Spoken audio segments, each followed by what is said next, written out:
All right, so are we good? Are we live? I think we are. Hello all and welcome back to Women's Football Chat Live. Today we continue our coverage of this year's Women's Euros. So we're on to Group B Match Day 2. So a tasty one this evening. Spain, who ran out 5-0 winners against Portugal last week, taking a Belgium side who lost narrowly 1-0 to Italy. So it all points towards another Spain victory, but Belgium will be keen to ensure it's not as embarrassing as the result that Portugal endured.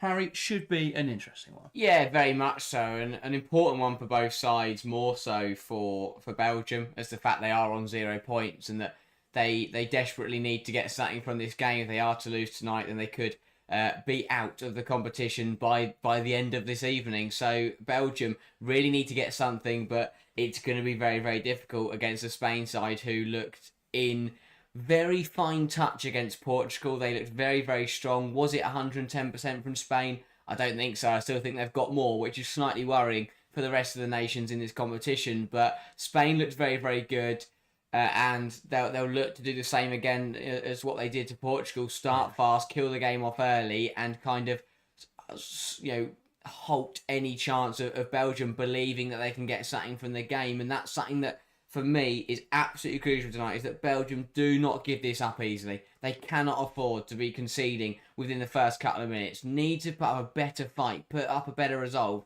because it's slightly embarrassing when these sides rock up and within 90 minutes, 90 seconds, they concede against Spain. That's not good enough. It doesn't, professional football teams should be holding out for longer, and that is absolutely key for Belgium tonight, is they have to be stronger than Portugal were the other night. They have to play better than they did against Italy as well, because that was not good enough.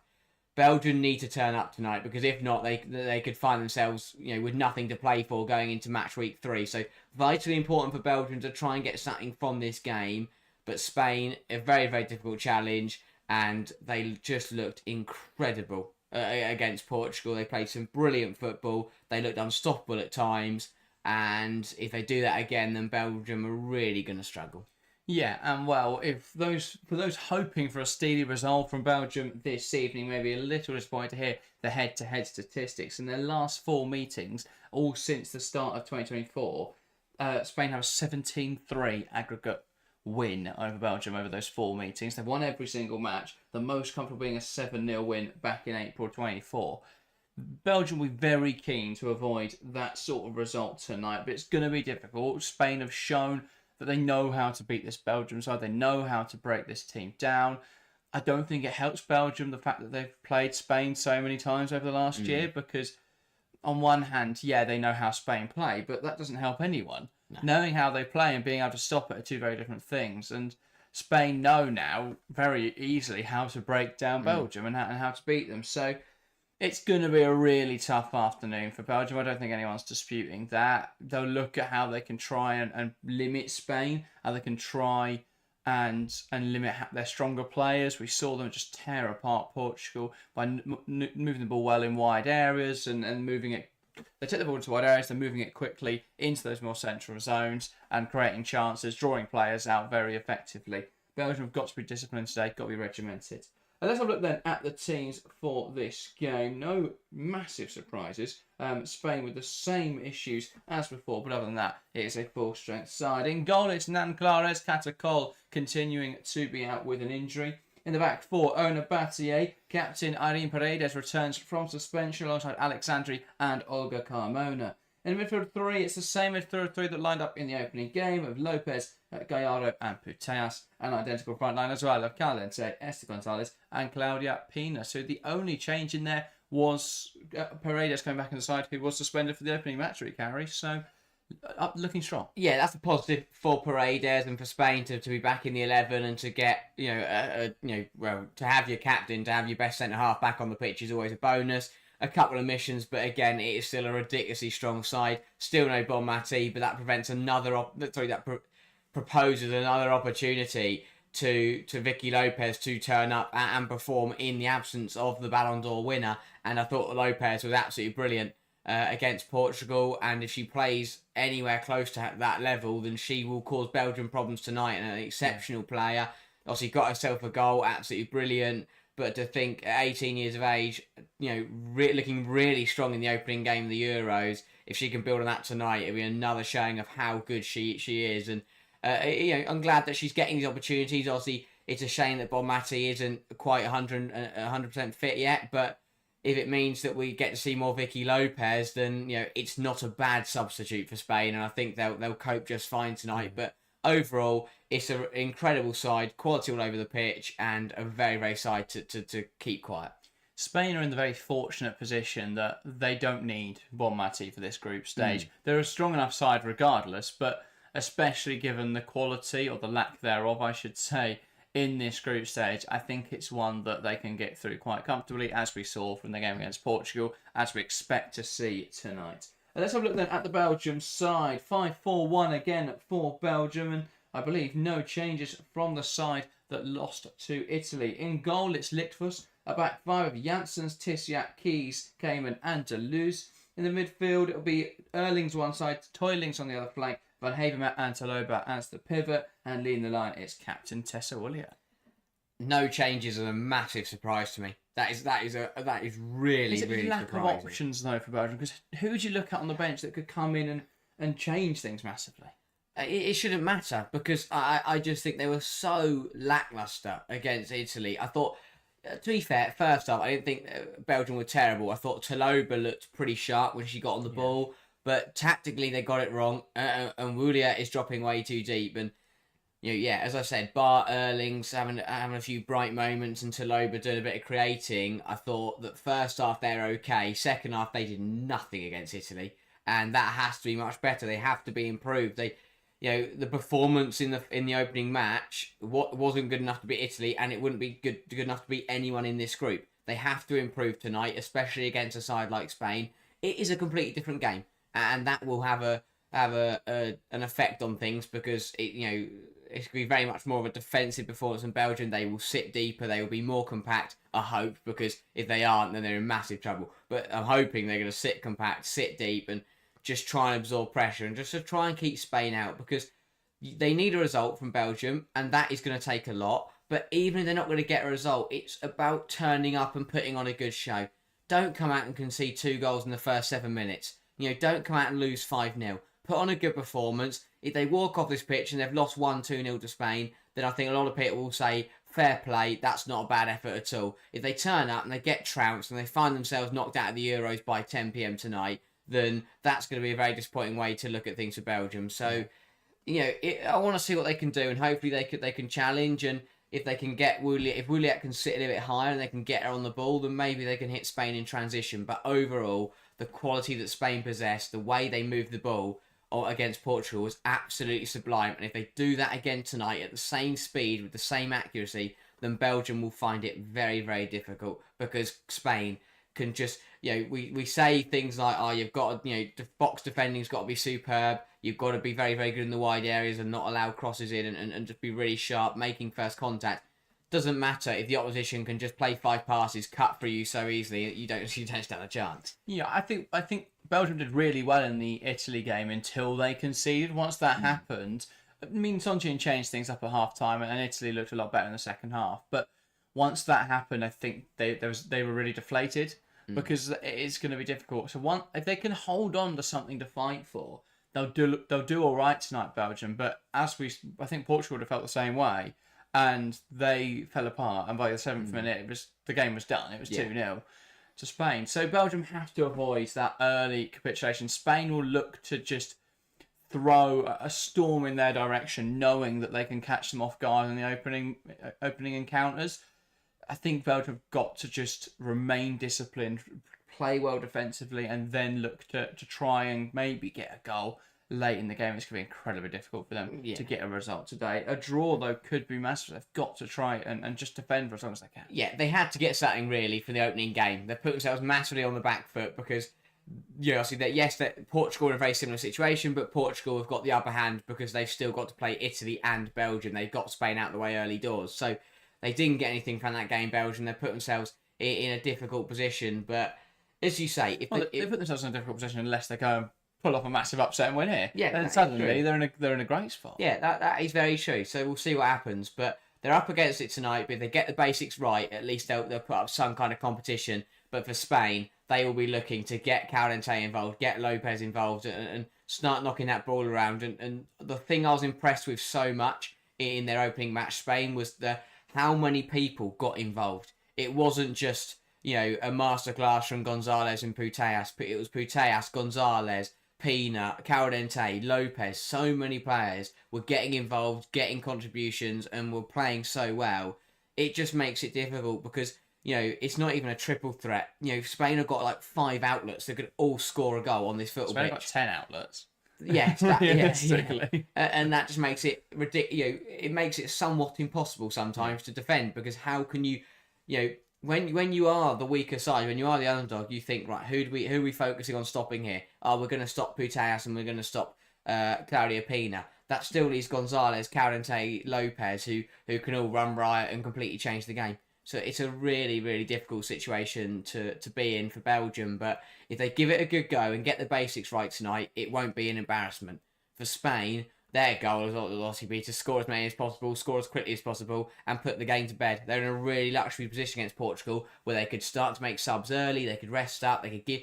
we saw Athena come on at half-time. They were in a position where they felt like they could give her an opportunity, which is great for her, because it was really good to see her get a good cameo at this tournament. So if Spain will want to find themselves in that position where they can again rest up the big players, give minutes to Bonmati, and keep building up her fitness and just keep rotating that squad, it's up to Belgium to make sure that doesn't happen and make sure this remains competitive. Yeah, Spain want to put Belgium in that embarrassing position again, where the game is just done very early on, and then be able to make those changes at half time, bring players in who haven't had an opportunity. Already, though, we've seen players who probably wouldn't have expected to have a go, like Nan Clares, like Mendes, and as you mentioned, coming off the bench there for Athenia. They've already been able to hand a few minutes around, so they'll be hoping they can do similarly in going into this game. But yeah, will be interesting. Let's get into predictions then. If you're watching along, get involved in the live chat. Give us your score prediction for the game. Harry, as always, we'll start in the studio and we'll start with yourself. What is your prediction? I can't look past Spain. I'll be a fool to predict anything else. I think that although it won't be as convincing as the Portugal game, I still think that it will be a solid performance from the world champions, and Belgium will find themselves relying on results elsewhere to go their way if they want to stay in the tournament come the end of this evening. I'll go 3-0 Spain. Again, not an embarrassment, but a pretty solid victory. And I think it'll be goals from, Gonzalez will keep up her tally. I'll go 1 for her, 1 for Claudia Pina, and then a goal from, let's go someone a little bit rogue, Ona Battier to get the third, and a solid performance from Spain, 2 wins from 2, and they'll find themselves qualified. Yeah, I'd love to be able to say I believe Belgium get a result or something here, but I follow a similar line of thinking. I think I just can't see past the Spain drubbing, so I'm going to go for Spain 4, Portugal 0. I think it'll be a brace for Claudia Pina. She really needs to get involved, I think, tonight, because as brilliant as everyone else was for Spain, she was one of the quieter players. Obviously, came out for half-time, which contributed, but yeah, I think one of the quieter players in that game, so she'll be keen to get involved, and I think a brace could definitely do that.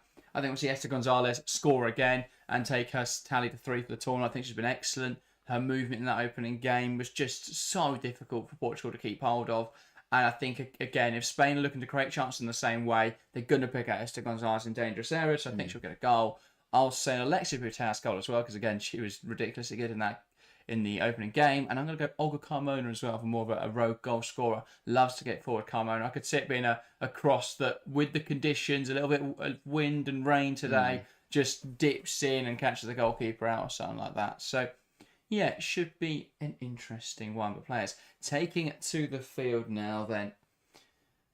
But Spain in really good stead at the moment, heading towards what they'll believe can be a tournament win. Probably most people's favourites coming into this tournament. And well, I don't think they did their chances any harm by beating Portugal in such a strong and imposing fashion. Yeah, 100%. You just want to keep the momentum building as a side when you come in as one of the favourites, when you want to compete for the tournament at the end of the month. You just got to keep the momentum going. 1 win against Portugal. If they win tonight, they're already through. If they take 9 points from 9 from the group, then that's a really good start. And then suddenly they get into the knockouts where they go into the knockouts on a run of 3 wins, and so far a very good track, whereas England have already lost, and if they are to get through now, they're going to have to work hard for it. France did look very good, so that's another thing. Germany also did, but again, the advantage of Spain playing in Group B before all those lot is they can keep going out and setting the benchmark and saying to the other big sides, go and match our quality. And currently, no side has bettered Spain's performances. Yes, they've played. Yeah. I mean, France and England played each other, so that's a little bit. We'll be hoping different. to. This 100%. But yeah, big opportunity for Spain once again to keep the points tallies going and to keep the wins ticking along. Yeah, HB, welcome to the streams. Watching South Africa in the WAFCON. Good luck to South Africa there. It will be Spain to get us underway here in Thun. A wet and windy afternoon in Switzerland.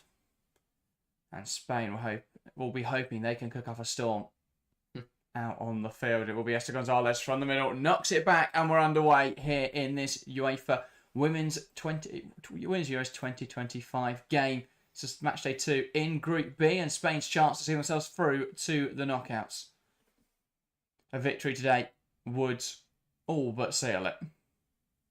And victory for Italy later would seal it. Here come Belgium. Woolia tries to come inside but can't. And actually I think victory does seal it because neither Belgium nor Portugal would be able to go ahead of them. So it's one of those where based on the results, both and based predictions wise, we'd expect both Spain and Italy to win today. And if that does happen, then this group will be we'll know who's going through, we'll know who's being knocked out. It will just be the order that needs to be determined. Yeah. Yeah, indeed. Spain coming forwards. Here's Esther Gonzalez. Ball cut back. One in there by Erlings. Goes down under some pressure. Lopez. Lovely move from Vicky Lopez. The shot, though, bouncing wide. Spain, though, already threatening. Yeah, can't afford to. It was a poor pass from Spain that Belgium really should have pounced on. But they ended up, they got, it was a Belgian player who got there first, but ended up losing out to Lopez, who burst past Cayman, but the shot just lacking a little bit. But Spain already threatening. But the good news for Belgium is they have now lasted longer than Portugal did the other night. So that is a positive. We should have some sort of bell or klaxon for that. Oh, Dan, you've done better than Portugal against Spain. Phil going for 5-0 in chat. Ryder saying Belgium winning would be epic, but not in this universe. Yeah, it's incredibly unlikely. Here is Mariana Caldente, Gallardo, Caldente, now Paredes. Out to this right-hand side. Battier, lovely give and go between her and Lopez. Knocked out of play by Taloba. But she does well, actually, to clear it into Battier and win Belgium a throw-in. And Gunnarsdottir will try and use that to get Belgium up for this game. If they can win those 50-50s, they can win their duels, their challenges, maybe they can resist Spain for a decent period in this game. Yeah, I felt from Gunnarsdottir there was a lack of a reaction in the opening game for Belgium. As you said earlier, when Italy scored, Belgium didn't really, that kind of killed them off a little bit. And then when Sonchin made changes, there was no adjustment from Gunnarsdottir or her side. So I thought it'd be nice to see tonight a little bit more fire and a little bit, being proactive Belgium, rather than just kind of letting things happen to them. And when they start conceding, go, oh well, we're losing. Here's Claudia Pina carrying it forwards for Spain. Knocked out to the right-hand side. That's overhit, though, and Gonzalez won't quite get there. Grace Campbell Lavis, welcome to the stream. Says it's going to be hard for anyone to beat Spain. That's very true. Very true. I think it'll be interesting to see what they do to Belgium, because obviously we're all assuming that it's going to be quite a heavy scoreline. And I wouldn't be surprised if it is. I mean, I predicted so myself. But if Belgium can keep this to a 1 or 2-0 game, I think it would show that Spain aren't quite as ridiculously good as the Portugal game made them look. Yeah, it's really difficult to determine at the moment whether Spain were just incredible or if Portugal just were miles off it. I think it could be a contribution of both, and the factors on the night. I think that's a very emotional evening for Portugal. Ball clipped over the top by Patrick Ayala, run back to Lichtfuss. I think what we'll see from people will expect Portugal to lose to Italy quite comfortably later. I don't think that'll be the case. I think Portugal put up a better fight than people are expecting, but we'll see. I also don't rate Francesco Neto particularly highly. No, that is true. But yeah, I think the next two, even if Spain beat both Belgium and Italy, the game, the performance and the fashion, the result will be very interesting to see. Because if they come out and they've beaten every single team in this group 5-0, then that's really Well, a huge question concerning. to what's happened to Italy. In I the would, final group game. 100%. And that would be the thing. If Belgium and Italy can give Spain a game, then I think that would show that potentially, Spain Brilliant battle from Willier to pick up on that loose ball. Belgium coming forward, slightly overhit pass. Erlings will try and keep this alive now. And Belgium with an opportunity here. Cuts it to the edge of the box. Toloba takes aim. Just doesn't quite get the accuracy behind that. But it was a good move from Belgium. Willier fought hard to pick up on a loose ball. Made it work for Belgium. Some nice passes, but ultimately the final touch, not decisive enough. But much better from Belgium than what we saw from Portugal against Spain. Yeah, 100%. Toloba not catching that one properly, but positives from Belgium. But they're just getting the basics right there. Willier is battling away, giving it 110%, getting stuck in and managed to get to the ball before Alexandri could. And it's just things like that that can really make the difference when you play sides like Spain. If you run them ragged and you challenge them physically and you put on you are strong and resilient, you can turn it from a drubbing into a very competitive match. And that move there shows that Belgium can do that. You just got to unsettle them. I know people don't like using the Spain-Barcelona comparison, but because the sides are so similar, you sort of can. When you look at how Arsenal beat that Barcelona side, they were just more physical and they unsettled them. And oftentimes Barca stopped and it was putting their hands up on calling for free kicks, calling for fouls. We saw it there immediately from the Spain backline. When Alexandri goes down, rather than reacting and getting back in, it's calling for the foul. Yeah, it's they need this, not an immediate defensive reaction. And Belgium there, if it's a stronger position, then I think then potentially it's a goal there. But Toloba just not quite catching the ball cleanly. Deleuze there going down under pressure from Battier does win herself a free kick. And it also goes the other way, as we've now seen demonstrated a couple of times. Just being smart about it. Deleuze does well to get her body in front of Battier, realises that she's not going to get out of that situation, feels the contact, goes down, wins herself a free kick. Really smart play. And that's the thing, if you are smart and strong against the big sides, you're going to have a decent chance of putting up a good fight. And it's not just Spain. That is a great ball. And Erlings is in a race with Paredes. That's good defending. Really good defending from right Paredes. On the line there from Paredes because she goes in with physicality. Yeah, but it's what gets it right. Yeah, the world-class defenders, they get those spots on. And that's a really good challenge. Because that was a very dangerous ball over the top. Caldente threatening from Belgium in the opening few minutes. Arguably had the better chances so far. Pina, though, slotting Lopez through now, and Spain will look to try and make something of this. Vicky Lopez up against Deleuze. Into the box, a good ball. Pina unable to get there. Should score. Claudia Pina should score that unmarked at the back post. It's a brilliant ball in from Vicky Lopez, who once again looks really dangerous. And Claudia Pina should score that. Yeah. Got to make contact with that, you feel. Makes the right run. Dives in. Just can't get there. Goes over the ball, if anything. Big chance that for Pina and Spain, though. And that's the problem. You have to be careful. Because if you get a little bit too comfortable and start going forwards too often, Spain turn it on you and you end up in a spot of bother. But Belgium have started well here. Not been a terrible first 5-10 minutes from Belgium. Yeah. I think Pina there would have been wishing she had a frame like Putellas. I don't think she couldn't quite reach it. Alexandri. Now Olga Carmona lifting the ball in behind, looking for Pina. It's going to bounce all the way through though and out for a goal kick. At the moment, I think Spain just overhitting a lot of these passes. Yeah, again, it's that thing of the longer it stays 0-0, the more it comes towards Belgium, just because, and we saw it in the Germany-Poland game, the longer you hold on, the more you start to frustrate the bigger side, and then they just start playing silly balls, overplaying it, forcing it through. Brilliant win height the field from Mariona Caldente. Pokes a pass through to Gallardo, cutting it back.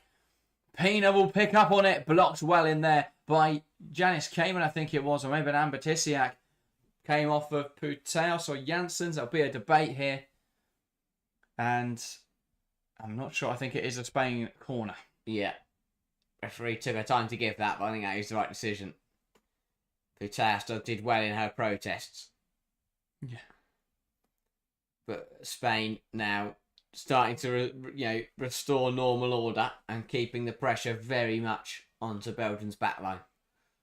So Claudia Pina over this, puts into the right sort of area, headed away, and now Belgium could look to break. Woolley and Lopez battling for the ball. Brilliant resolve from Woolley to win that.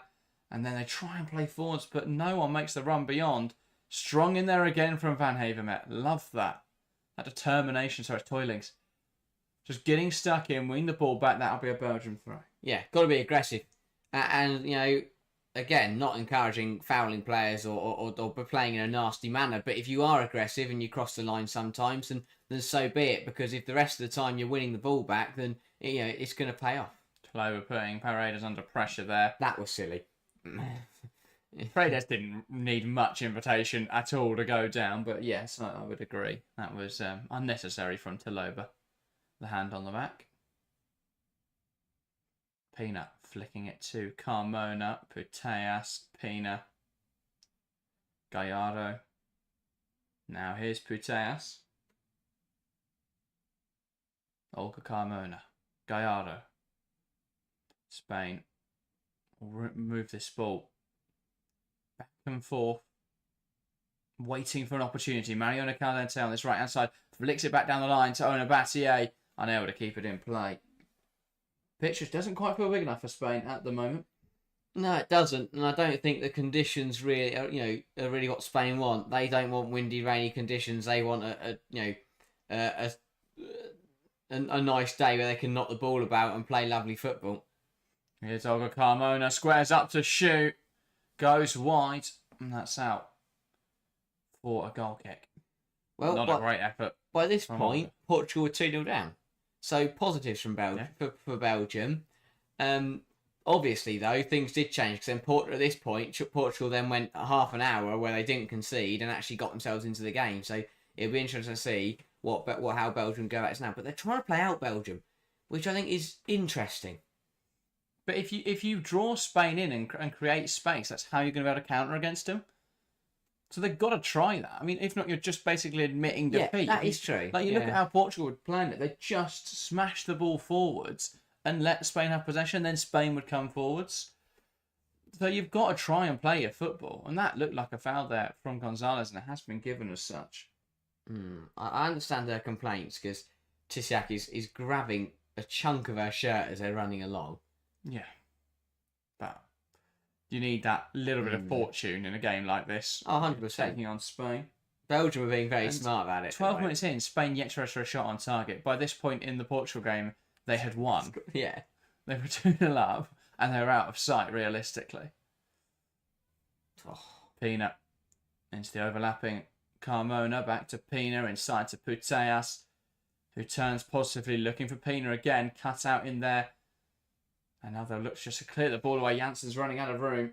I like playing it out, but don't overplay it because Belgium could be the master of their own downfall. I disagree that I don't think it's overplaying. I think Jansen's just trying to create space to clear it long there. And if not, she just clears it into the Spain play. Even the pass going back to her there, you've won the ball back, and then you've gone back. You've played it in the direction that Spain wanted to play it in. It's just got to be smart about it from Belgium. Paredes. Good intervention from Toloba. Does still go for Lopez though. Who'll try and play a ball in behind the back line. Janice came and doing really well though. And then Deleuze launching up the line. Battier getting in front of it. Spain can recycle it. Gallardo. Now Alexandri. Back to Paredes. Nigel, welcome to the stream. Yes, lads, just got off work. Think Spain will win comfortably. What a brave take, Nigel. But yes, that is very likely. Well, slid through into Caldente in the half space. Now Putellas playing it in behind. Battier looks like she'll get there. Good ball across the box. Well dealt with by Amber Tisiak. Now they'll have to fend off another Spain attack. Battier.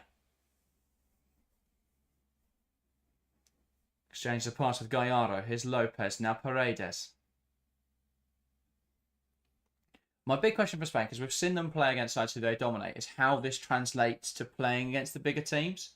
Because Gallardo's dropping into wide areas, and if she's going to do that against some of the strong sides of its opposition, it's going to leave them very vulnerable to transitions.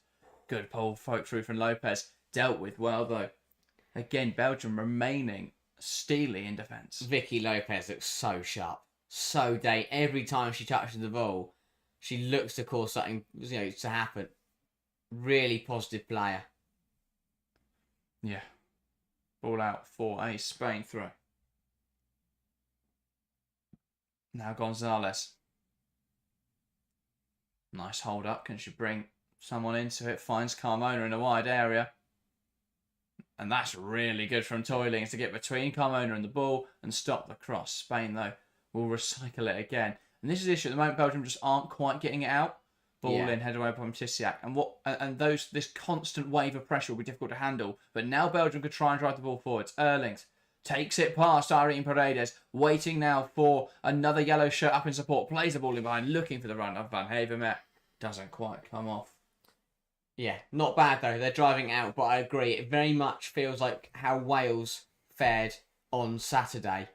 They were defending well and holding on, but the clearances weren't even making it 25 yards away from the goal. Yeah.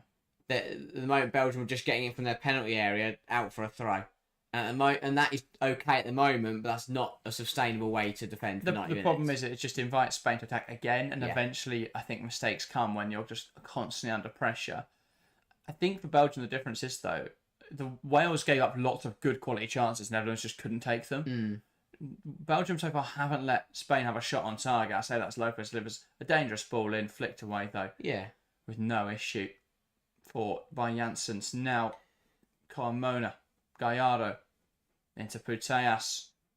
Slides it all through towards Pina. Really well defended again there by Belgium. They're just at the moment dealing with everything Spain have to throw at them. And I think if we go back to the opening game, after Portugal conceded twice, where they had that half an hour where they didn't concede, what they did so well in that was, as you say, they broke up those waves of pressure by getting the ball into Jess Silva, and she'd bring it forward. And that would just be a minute and a half where Portugal actually had the ball. And that's what Belgium need to do. They need to find a way, just even if it is for a minute or two, just take some pressure off themselves. Yeah. And then look to see if they can do what Poland were doing. Because even when they're coming forward, what they're trying to do is when they come forward, they are trying to have an attacking move, which is great because it's positive, but it means that they're trying to play a pass and end up giving the ball away. Sometimes they might just be better off just running into a corner, killing a minute, and calling it. But I think it's not too bad because they're not overcommitting an attack. It's not unrealistic. It's not everyone rushing forward and then they go, well, now we've left loads of space in behind us. It is just the front three. So I don't think it's too bad. And they've got to try and find a goal in this game. It's difficult as it may be. Van Havermet down now with an injury, feeling something in her, I think, ankle or calf. This will be concerning. She's a massive part of how Belgium play and a leader out on the field. Yeah, I hope she's okay. Good opportunity now, though, for Elizabeth Gunnarsdottir to get her side over and just give them a bit of a rejig and get the energy back up, have a little bit of a reset. And for Spain to... I don't think Spain are doing too much wrong. I think that's important to say. They're moving the ball away. They're moving the ball well. They're trying to play passes through it at the moment. Belgium are limiting them to do that. But if Spain keep moving the ball as they are, then they will get an opportunity at some point tonight. It will just be whether they take it or not. But again, I still think that we've seen a couple of moments where it have been 1-2 touch moving it quickly, but not enough from Spain. I think again, if they do start to move that ball a little bit quicker, it will become harder and harder for Belgium to keep up and to keep preventing them from getting through.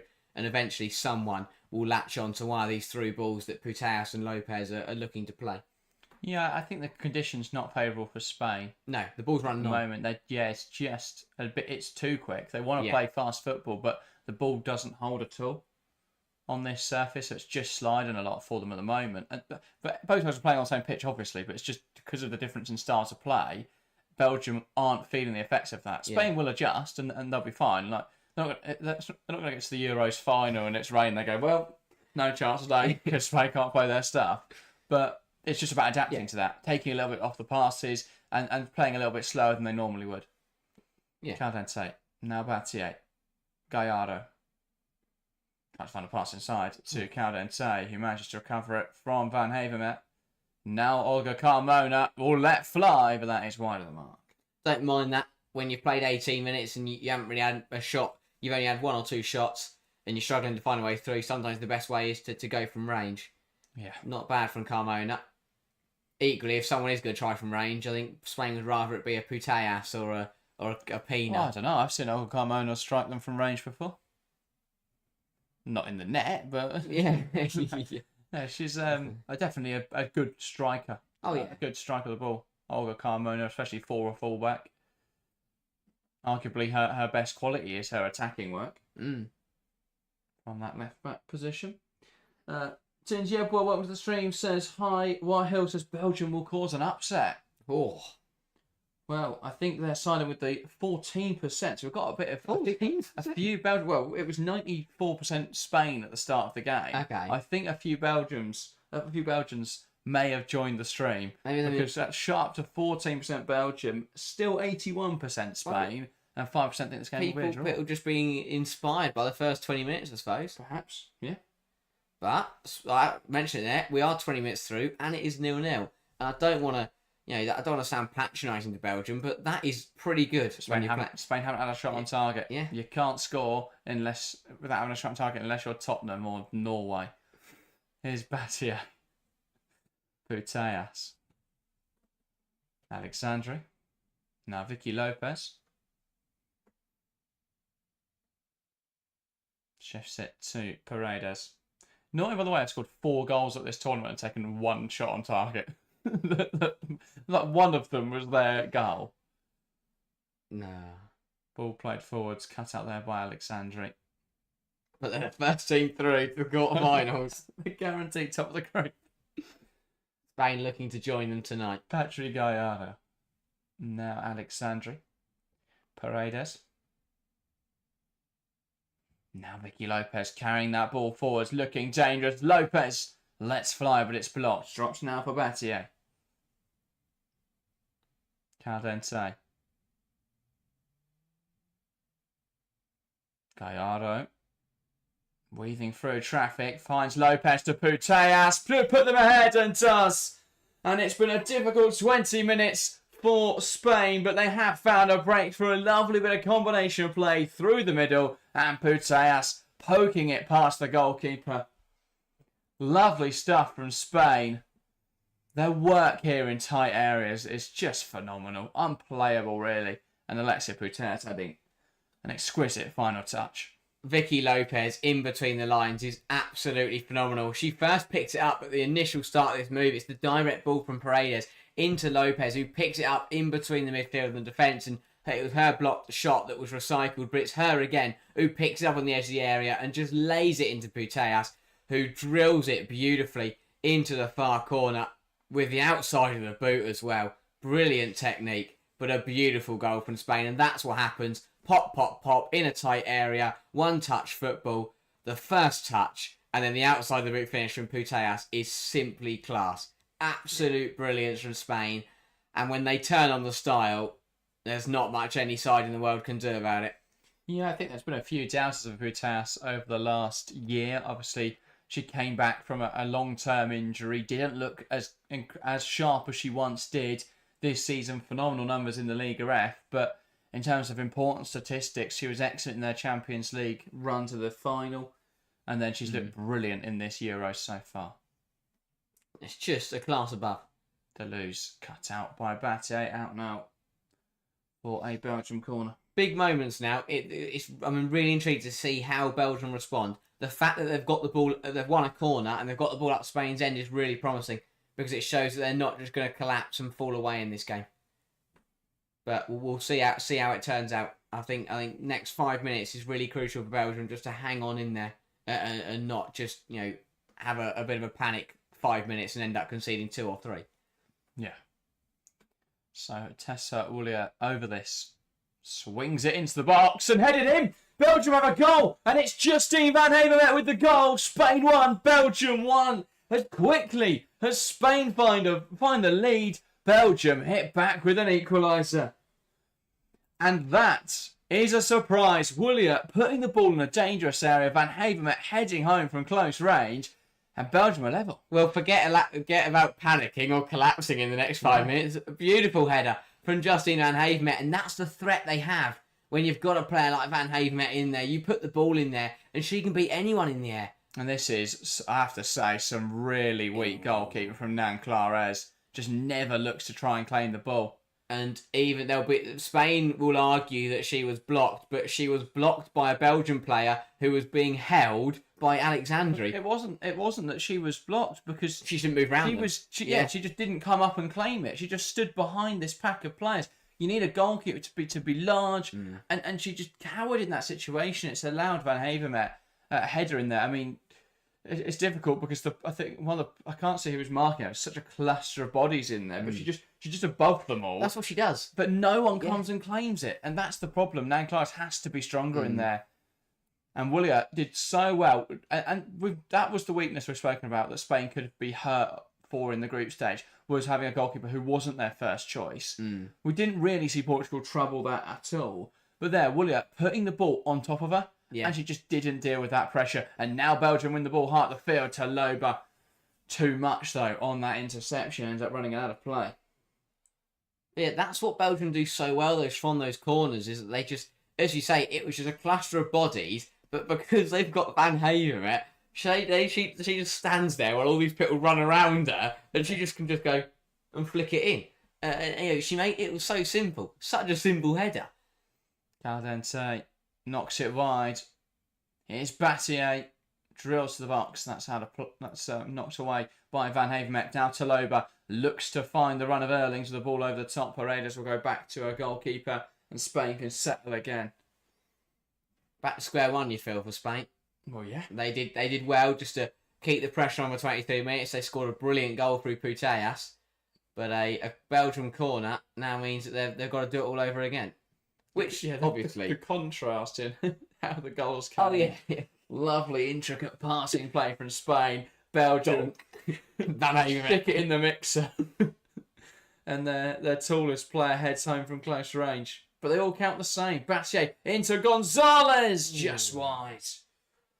Lovely move again from Spain. Good ball from Battier and Esther close there to re-establishing Spain's advantage. And that's an example of how well Spain play. Deleuze gets dragged inside by Caldente, leaves Battier in space who can put a good ball in. And Gonzalez, who already is on 2 goals for the tournament after a double against Portugal, was looking for a third in 2 games, but that's just wide of the mark. Yeah, it was wider than it looked from the other angle, wasn't it? I did wonder why Lickfus was just stood there not moving. Yeah. As the ball looped towards their goal. It had some hang time, and you had no idea it was going to drop from the TV angle. One back here by Amber Tisiak.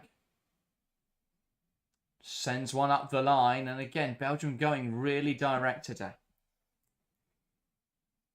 Here's Gallardo.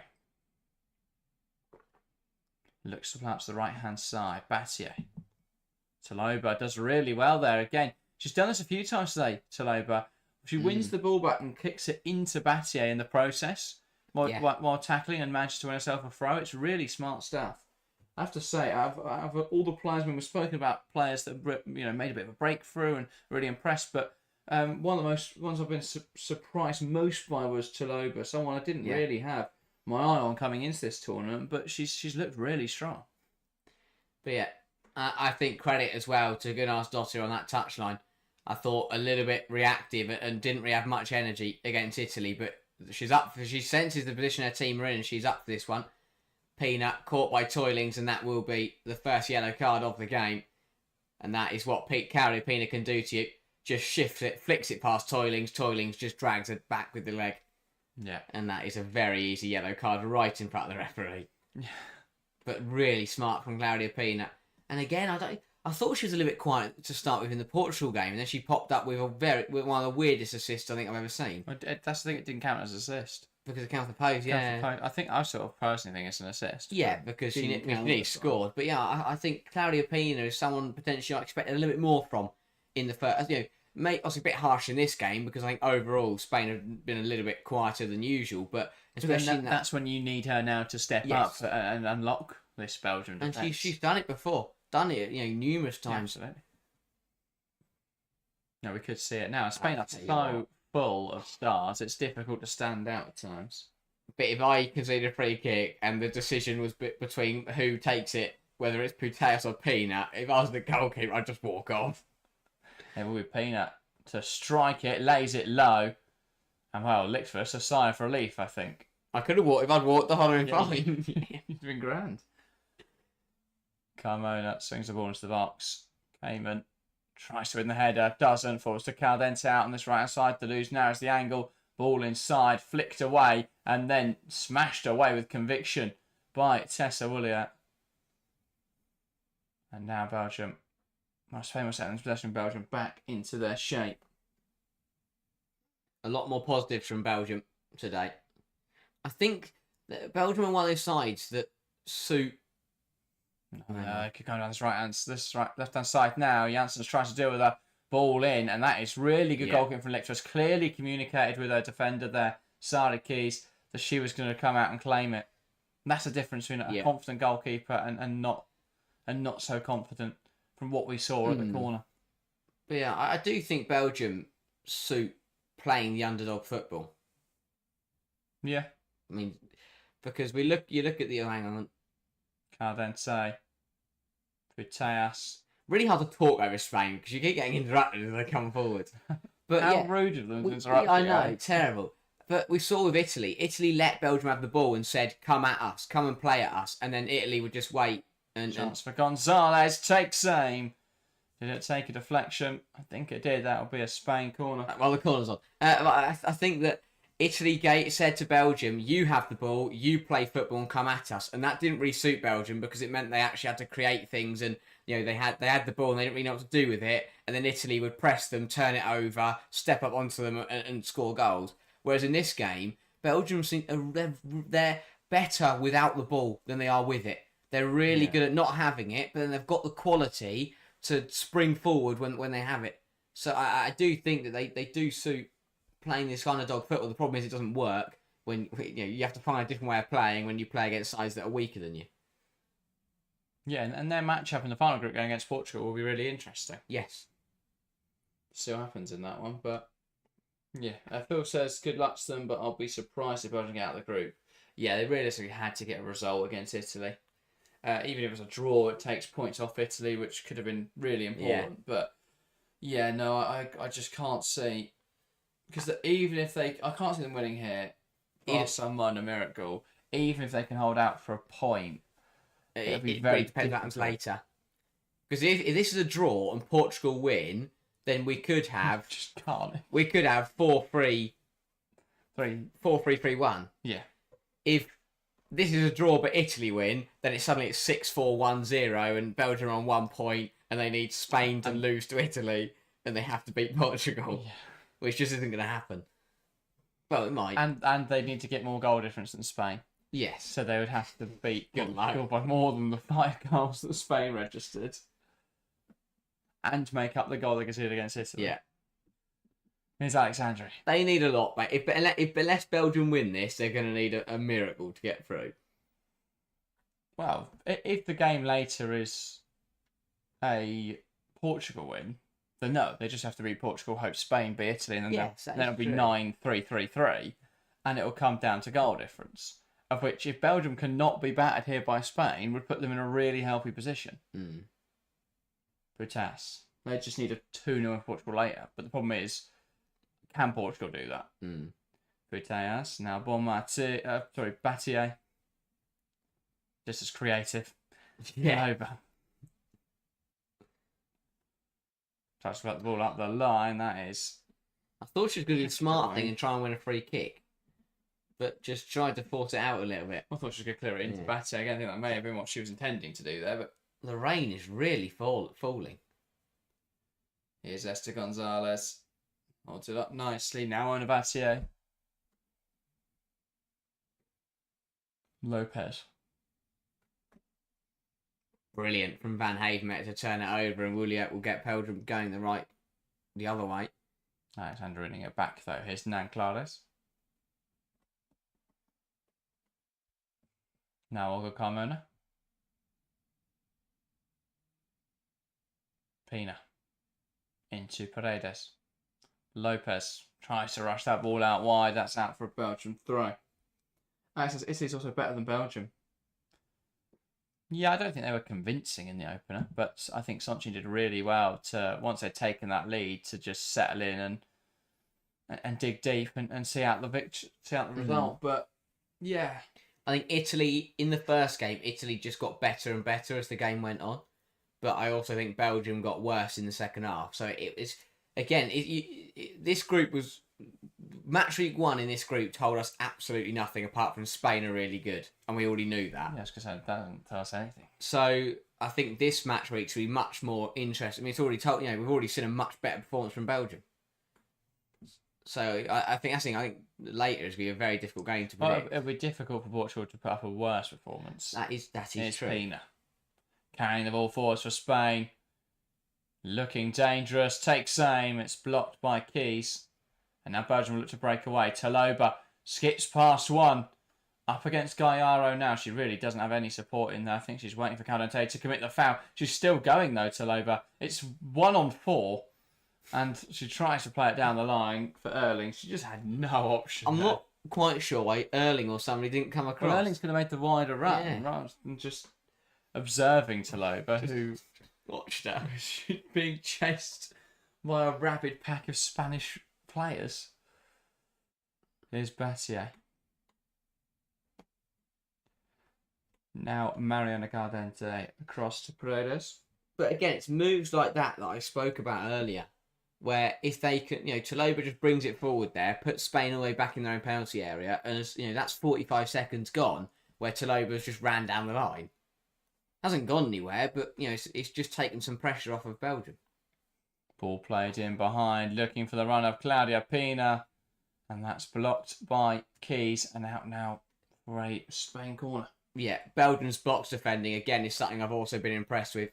They've got bodies in front of shots. They've got bodies, people out to crosses quickly while not leaving the penalty area open. That is really poor. A great turn by Putellas. Esther tries to flick it goalwards, and Lichtwas reacts quickly to jump on it. Really poor defending that. It's a really smart piece of play from Putellas and great use of her body to completely sell the dummy.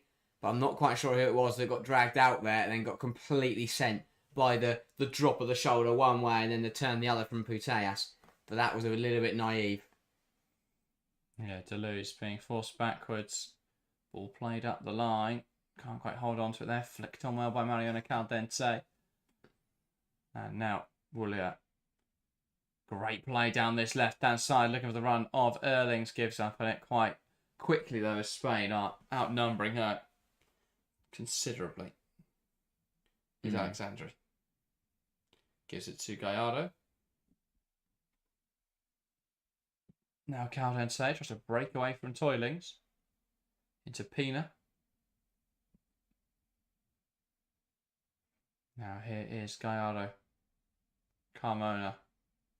Ball down the line into Esther Gonzalez. One back in there by Amber Tisiak. Looking for a forward option. Tries to play up the line. Doesn't quite come off.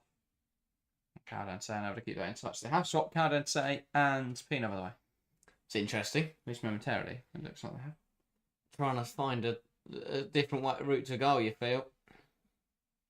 Yeah. But again, the longer this stays one, the more I think Spain will start to look to Tomé to do something. And again, we touched on this over the opening game at how about at the moment it very much feels that the players are getting the job done. But when Spain are in a difficult, when Spain are in a spot of bother and when they get to the harder opposition, Tomé's going to have much more responsibility, and I think we could see that coming to play today. I was going to say, even in this game, Spain need to change something up. At the moment, it's just not working. I mean, they should get away with it regardless. You'd like to think that eventually the quality in their side will just overpower Belgium. As here comes Vicky Lopez. Lovely drive. Now Battier plays it wide into Pina. Pina pokes it to Battier. Lovely play. Cut out well by the recovering challenge of Taloba. Brilliant. Tracking of the run is absolutely superb there. The amount of times we see teams not follow those overlapping and underlapping runs from Spain and then they get caught out by leaving players in acres of space. Really good from Taloba. Just followed Battier all the way through and then when she went to put the cross in, got the tackle in and put it out for a corner. Ball in from Pina. Header on goal, and that's a goal for Spain. Irene Paredes returning from suspension in style, powers a header home, and Spain re-establish their advantage in this game. A great ball in from Pina. A great header from Paredes, and that's Spain 2, Belgium 1. Really good ball from Pina and a clever run and a solid header from Irene Paredes, but Belgium, you can't afford to leave Paredes unmarked at the back post, then just thump Well, I it think past there are two Nicholas. players trying to follow her. Yeah, there are. That's the worst thing. And have just been out jumped and not got there first. But a really powerful header from Paredes restores Spain's advantage. And in this game, the mountains towering around the stadium have been diminished by what we've seen on the field. Two towering players finding goals in the air. Paredes cancelling out Van Havenmet's goal. Well, when your team Spain anyway. When your team need a goal, the captain steps up and delivers. And Lopez wins it back. Dragged back there, and that will be a Spain free kick. Well, can we see Belgium react as quick as they did last time now is the big question. Yeah. But again, big 5 minutes now. Really cannot afford to concede another one before half time. What, Spain? Yeah, no, they can't afford to see another corner. Belgium. And they just need to make sure they keep things tight now. Yeah. But I think Spain will recognise the threat and they'll, realise what happened after the first goal and just look to make sure they don't slip up again. One back high by Spain. Here's Putellas. Caldente back to Putellas. Nice exchanges from Spain.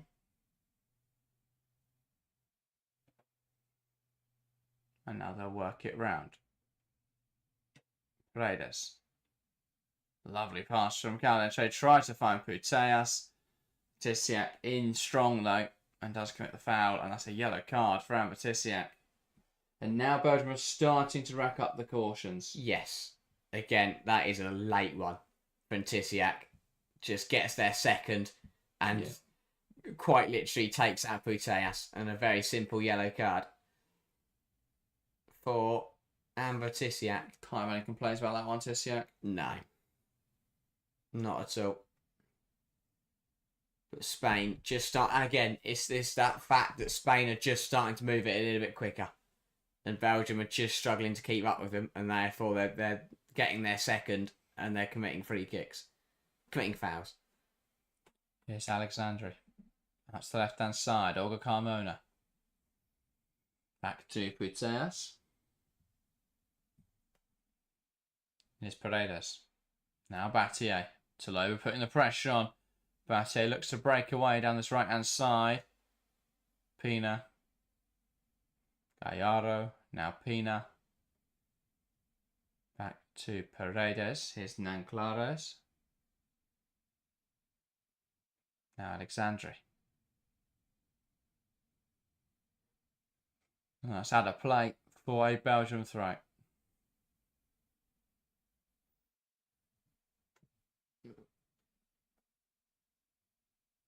So take their time here, just kill a little bit of time. Nearing the half now. I think as much as they would have been, they'd love to get in as a draw, I think they'll take 2-1 for now. Yes. As I said, all out of game management phase. Realise the position they're in now. We're closing on half time. Just make sure, don't go a bit tighter. Don't chase the ball as high as much, and just hold. Try and see this through for the next couple of minutes. Though Spain are still trying to threaten. Janssens. Ball forward from Sarah Keys. Paredes. Gallardo now. Out to Battier on this right hand side. Pina. Gallardo. Pokes one through. Putellas trying to make it work. Back to Gallardo. Wider still. It's blocked. Gallardo. Putellas through bodies and seen wide. Must have taken a deflection in there. That will be a Spain corner. Yeah, little nick off to lose. But Spain threatening. And again, it's really good football in tight areas. And somehow Putellas manages to find the room to get a shot away. Another corner for Spain though. Pina over it again. Where is Paredes? Hopefully someone in a yellow shirt for Belgium is going to mark her a little bit better than they did last time. Pina. In towards the back post, Gaillard heads goalwards. And now Belgium clear it away and look to break. Toilings. Running out of space here, getting pinned into our corner by Pina. Knocks out of play. Just need to clear a lines there, Toilings, overplaying it in their own corner. With a minute to go to half time. Cardente. Oh, really good interception that and clearance from Janssens. Just to relieve pressure off of Belgium. Paredes under pressure. Goes back to Nanclares. I can't imagine there's be too many additional minutes in this first half. Probably a couple, maybe 3. Yeah, possibly. Paredes. Now Battier. Cut out wide to lose. Spain in possession. Here's Battier. Now Paredes. Only 1 additional minute in this first half. Now Spain will be able to play. Paredes. Here is Onabatier. Lopez. Trying to drive that ball forwards here for Spain. Here is Paredes. Sorry, Putellas. Calente. Can't find a pass through. Lopez. Pina. Cut out by Deleuze. Here's Gallardo. Pina. Gallardo. Putellas to Pina. Lovely play. Back to Putellas. Back towards Lopez now. Past the goalkeeper. Big shot. Big deflection. Big interception off the line from Janssens. Ball inside from Gallardo. Cleared away well. Woolier in possession. Here come Belgium. Could they sting Spain at the end of this half? Out to the left-hand side. Erlings. Up against Alexandri. Shimmies inside well. Ball across. It's cut out by Gallardo. And there is Belgium want to come forwards again. It's the half-time whistle. At the break, it's Spain 2, Belgium 1. And a huge credit to the Red Flames. They've given a much better fight than we thought they would.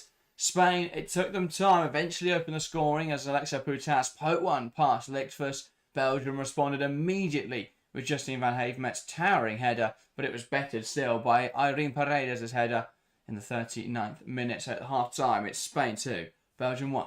Really game of football. A really tight contest and a massive, massive goal line clearance from Janssens at the end of the half there, just to keep Belgium alive and kicking in this match. But overall, a really well fought battle. I thought Belgium have made, put forward a very good account of themselves. Spain, again, no discredit to them. They have played very well. They've looked really sharp.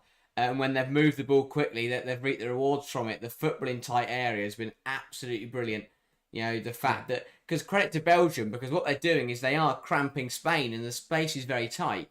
But the problem is players like Alexis Putellas and Vicky Lopez are brilliant in those tight areas, and somehow they managed to fashion an opportunity, and that's how the first goal came around. But I think what was more impressive was the response from Belgium, and again, similar to Spain's second goal, Spain scored that second goal, and yes, Belgium didn't reply with a goal of their own, but they still hung in there and held on, made sure they didn't concede again, and they've managed to get to half time, and they're only a goal down, which is very impressive. By this point on Thursday night, Portugal were 4-0 down, so really good stuff from Belgium. They've done much better to limit Spain and to stop Spain completely running riot. Don't get me wrong, Spain have still played very well, but Belgium are hanging in there. They've put up a good fight. They did well to get the goal, and I think they've made put on a very good account of themselves, because they have played much better than they did on Thursday, and I think that is a very difficult thing to do. It's very difficult to improve your you play bad against one opposition, but then they've managed to improve their performance, even though the quality of the opposition's got stronger as well. So fair play to Belgium and to Gunnarsdottir, because I think that they've got it right tactically today. They've set up well to try and prevent Spain causing as many problems as possible, and overall they've done pretty well. So I think despite losing, a pretty positive 45 for Belgium. For Spain, I don't think they'll be fully content with how that first half played out, but they're winning, and at the end of the day, that's what matters. Yeah, I think considering how that first half started, how the conditions perhaps have impacted on how they're playing, I think they'll be really pleased with the result they've managed to come away with at half time. To be in the lead despite struggling to break Belgium down for portions of that game, it's a testament to the quality out in the field for Spain. They just find a way, even when things aren't particularly going their way. They've only had 2 shots on target, but they've both gone in the goal. Yeah. And that speaks volumes about their quality. They're yet to create a big chance, but they still lead by two goals because of individual quality. So, yeah, I think it once again shows that perhaps Spain aren't 100% there in terms of being able to figure out solutions and tactical solutions. I think so far, Belgium have been able to deal with Spain by knowing how they're going to play. And normally you would expect then the side that haven't really been able to find those opportunities, you'd see them behind. But it's because of the quality Spain have, they've found 2 shots on target and they've put them both in the goal. And that makes a huge difference. 12 shots in total for Spain, only 0.65 expected goals from those chances. 83% possession is worth saying. And Spain have been able to dictate this game. But in terms of breaking Belgium down, dragging them out and creating chances, they've not really been able to do that in this game. And testament to just how good Belgium have been, really. They've made life very difficult for Spain. They only completed 47 passes. But one of them was the cross that hit Van Haven, that found Van Haven in the box and saw them get a goal. But yeah, they did really well to play the underdogs. The goal right at the end of the half, towards the end of the half, will be frustrating because it makes it difficult now. I think Belgium are very good defending when they've got something to defend, but now I just can't see them being able to have that same sort of will and that same passion in the second half. I think Spain will start now to get a bit more of a stranglehold and start to create chances with a bit more consistency. Yeah, probably so. I think that it should concern Tomei from a tactical point of view that her side can have 83% of the ball and only have 2 shots on target. I think that, as you say, the players have made the difference, but again, it begs the question is, what can Tomei do? Because at the end of the day, in the group stage, the quality of the playing squad, that will make a difference. That is fine. But once they get to the bigger games and the better opposition, Tomei just can't rely on her players to come through and to win this to win this tournament for her. They've got to find. She's going to have to find a way, or at least some changes. Because it is all good and well that you've got players like Putellas who can just completely change a football match, but you can't rely on that to happen every time. And I think that, yes, credit to the players, because I think they've done very well. And they have managed to find a way to find 2 goals. But I think that Tomei needs to start producing a few more answers, because they if they'd found a way to tactically break down Belgium today, they could have scored another few in that first half. And maybe they will in the second half, and that's where Tomei changes things. It's difficult to do it mid-first half. Should Belgium do better about that Putellas strike?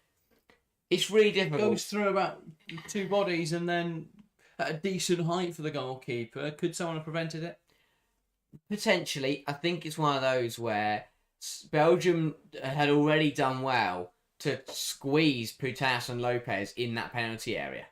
They gave him barely any space to work with. I think it's just unfortunate that Lopez manages to lay it into Putellas, who her first touch is absolutely sublime, to lay it up back to herself, and then she manages just to hit it on the half volley with the outside of her left foot and find the bottom corner. Yeah, it's just ridiculous. Is what it is, and it's absolutely brilliant from Alexia Putellas, and that's the kind of player she is. That's the kind of quality that Spain possess, but.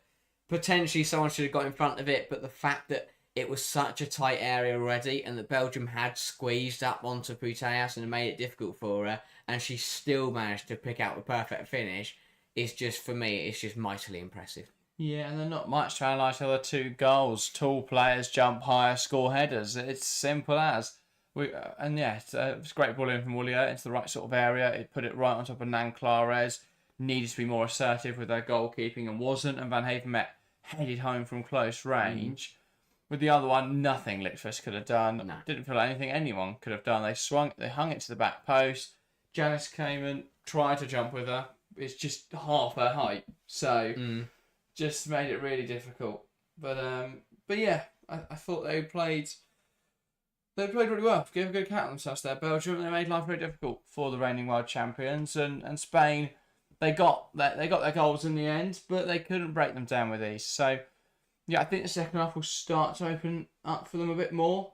I think they'll start to be able to pull, or they'll hope they can, start to pull Belgium apart a little more. So yeah, I think they're in a good position, but we'll see what happens. Maybe Belgium will be able to keep fighting like they have in the first half and continue to make life difficult for Spain. Yeah, I do. I don't think that either side has played badly, which is sometimes a strange opinion in football. But I thought Belgium, as you said, have put on a really good performance, and Spain have played very well and have done well to manage to break down and find 2 goals and lead this game. I'm intrigued to see how the second half's going to play out, because as the game goes on, now they're losing. I think it could get difficult for Belgium as they start to tire and Spain look to bring on more players, and I think it could potentially get a little bit difficult for the Red Flames. But overall, they've played well in the first half, and if they keep up that same standard for the next 45 minutes, then they won't get embarrassed here at all. It would be interesting to see what Spain can do, how many Spain can score. But we'll have to wait and find out. We'll see what happens. But Belgium, I think it's important they come out, remain defensively solid, keep Spain in tight areas, make it difficult for the Spanish players to play football. And if they can do that, then maybe then they can try and get something from the game. But yeah. Spain, they're in a good position, and I think they want to make sure that they can put themselves into a bit more of a commanding position as the game goes on. Justin said if Spain have a weakness, what would it be? A couple options. I think today, goalkeeper. The fact she just doesn't look comfortable trying to claim crosses and making saves. I think it's difficult when she's not the starting goalkeeper, and that won't be a problem once Kata Cole is back, and she should be back for the knockouts, possibly even to start the next game. So, yeah, I think that has made a bit of a difference. I think Kata Cole would have been either would have got to the ball or would have gone down fouled. Yeah. She definitely wouldn't have let that Van Havenmet just head it within the 6-yard box like that. She would have tried to claim it, I think, with a bit more confidence. And as I say, either make contact or draw the foul. So, yeah, I think I think that would be one. I think in terms of general play, transitional moments, they are vulnerable to them. I think if you get a side who are able to counter-attack much more effectively, they can hurt Spain. So we'll see what happens on that one. That's for many reasons. First is the fullbacks both push up quite high. Usually, so you leave Spain with only 2 players back a lot of the time on the halfway line, and they often don't really have a defensive midfielder because it's a very fluid midfield. So sometimes you either end up with no one in that deepest position, or you end up with someone who's maybe not as comfortable defending. So transitional threat could be one. Yeah, it all depends. Playing out from the back against a strong pressing team has seen them caught out in the past. We've not really seen that because every time Portugal didn't get out of their half, and every time the ball goes forward from Belgium and it ends up back in Spain possession, they drop into a mid-block. So we've not really seen sides press them high, but against top sides that could become a little bit of an issue. So every side has its weaknesses, because every system has its strengths and weaknesses, and they all match up differently against different systems. Spain tend to, with the quality they have, edge out some of those 50-50s. So they turn that's what turns the tide in their favour. That's why they are able to get away with playing so aggressively. But yeah, every system has weaknesses, every squad has weaknesses, and they can be exploited by the right opposition in the right situation. Yeah, 100%. And I think that's important to remember. I think people do forget that sometimes about the bigger sides, and especially Spain. They are, of course, an incredible footballing side, and they, on their day, they are unbeatable, but they also can be stopped. It's the same for other teams, France, England, Germany, as we've already seen for a couple of those sides, they do have weaknesses that can be hurt. But I think that it also depends on the opposition they're playing against, depending on how well they can or cannot exploit those weaknesses. England, for example, because they're playing against a side of France's quality, France did exploit England's weaknesses. But maybe because Spain have got this group where they're playing Belgium and they're playing Portugal, they haven't quite got a side in there who can target those weaknesses as often or as clinically as possible. But it'll be interesting to see how the tournament unravels. Germany as well. It wasn't perfect from them. So I think that France right now for me are the only side that haven't shown any. Spain and Germany feel like opposite ends of the spectrum, despite playing quite similar brands of football. Yes. Germany were too rigid. Spain, I'd argue, can be too fluid at times, Which is fine. I think Spain can get away with doing that, and Germany can get away with being too rigid. But in some games, that could be to their detriment. And that's what I love about football is two sides can play two very different ways, but still get similar results and have similar. Broadly, they're playing the same system. They're both looking to dominate the ball and use wide areas to create chances in central areas, and drag players wide to then create spaces within the middle. But the way that they play in the final third is quite different based on personnel. Alex says Leon just signed Leo Harris just days after Corbin Albert. Yeah, the Albert signing makes no sense to me. Corbin Albert, PR disaster aside, I just don't think she's a particularly great player. When you look at the midfield options that they've got, I just don't see how she fits in to the makeup of that squad. Now, even if you assume that Johannes won't play a load of minutes, which you would assume she'll want to come in and play minutes, and you assume that Lindsay Horan's moving on in a year, they've still got, or Lindsay Heaps, sorry, they've still got so many players in midfield now, so I just don't see where she gets minutes. So the Albert sign doesn't make any sense to me. Johannes does, it's one for the future. She'll start to get more minutes next season. I think Lindsay Heaps widely expected for this bit to be her last season at OL Lyonnais. We'll see obviously if that does happen.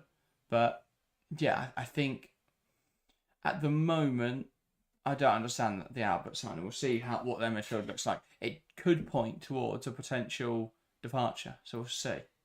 Well, this may make a difference for Spain in terms of breaking the opposition down. Aitana Bonmati coming on a half. Boring, isn't it? Just boring. But yeah. What a half-time substitution that is. But yeah, Bonmati coming on for the second 45 for Spain. And this time it is number 19 making way, which is Vicky Lopez, I think. Yes. Bit harsh, but equally, when I think if there's one player that I'd want to be subbed off for, it would be Aitana Bonmati. Yeah. I'd also ask how on earth I'm on the pitch before Bonmati. It's a weird soccer aid. But, yeah. Me. And Bonmati. Soccer aid. On the same team as well. She's either on the English team or you've somehow got on rest of the world. Not a chance. Big Belgium to get us back underway in this game. Tessa Woolley from the middle waiting for the referee whistle now. Knocks it back. We're underway for another 45 minutes of action in this European Championships Group B Match Day 2 fixture. As Spain, as it stands, would be top of the group on 6 points with a perfect record. Belgium would sit on 0 and in a tough position to try and progress. Toyling's on a yellow card. Goes in a little late here, running the risk. Paredes asks for a card. And lucky. Yeah. But yeah, Toyling's little over-aggressive considering she's already on a yellow. Yeah, as I say, it's a dangerous one. And Katalin Kuchka has already given out a red card at this tournament for a very similar situation. Paredes. Alexandri. Puteas. Wanted to poke one through there, but it's good from the Jansens to cut off the channel. Gallardo. Paredes. Ball up the line into Pina. Now Bonmati. Gallardo.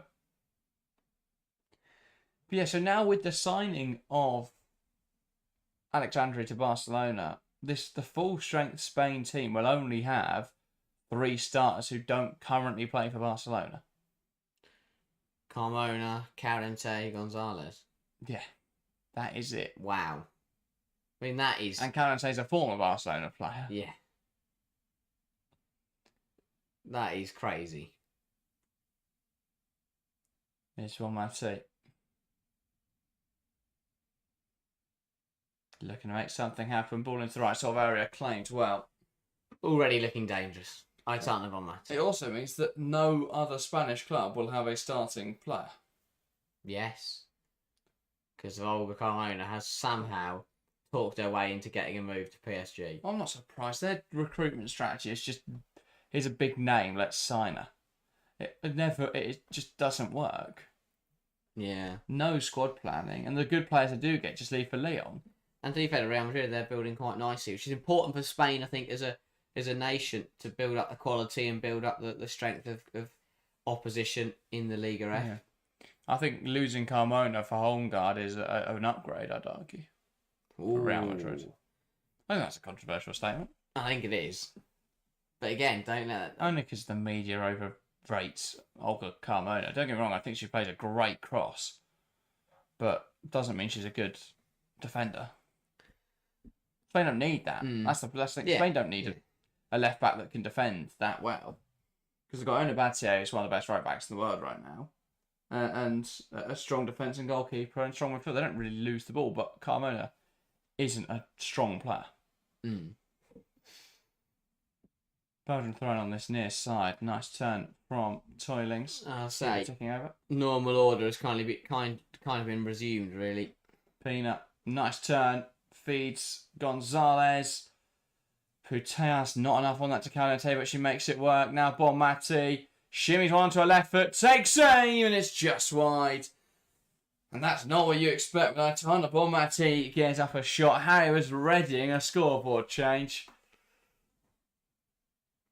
Just not quite finding the target. I thought she'd found the bottom corner. A brilliant shimmy to sell the dummy. Shifts it on from her right to her left and skims the post.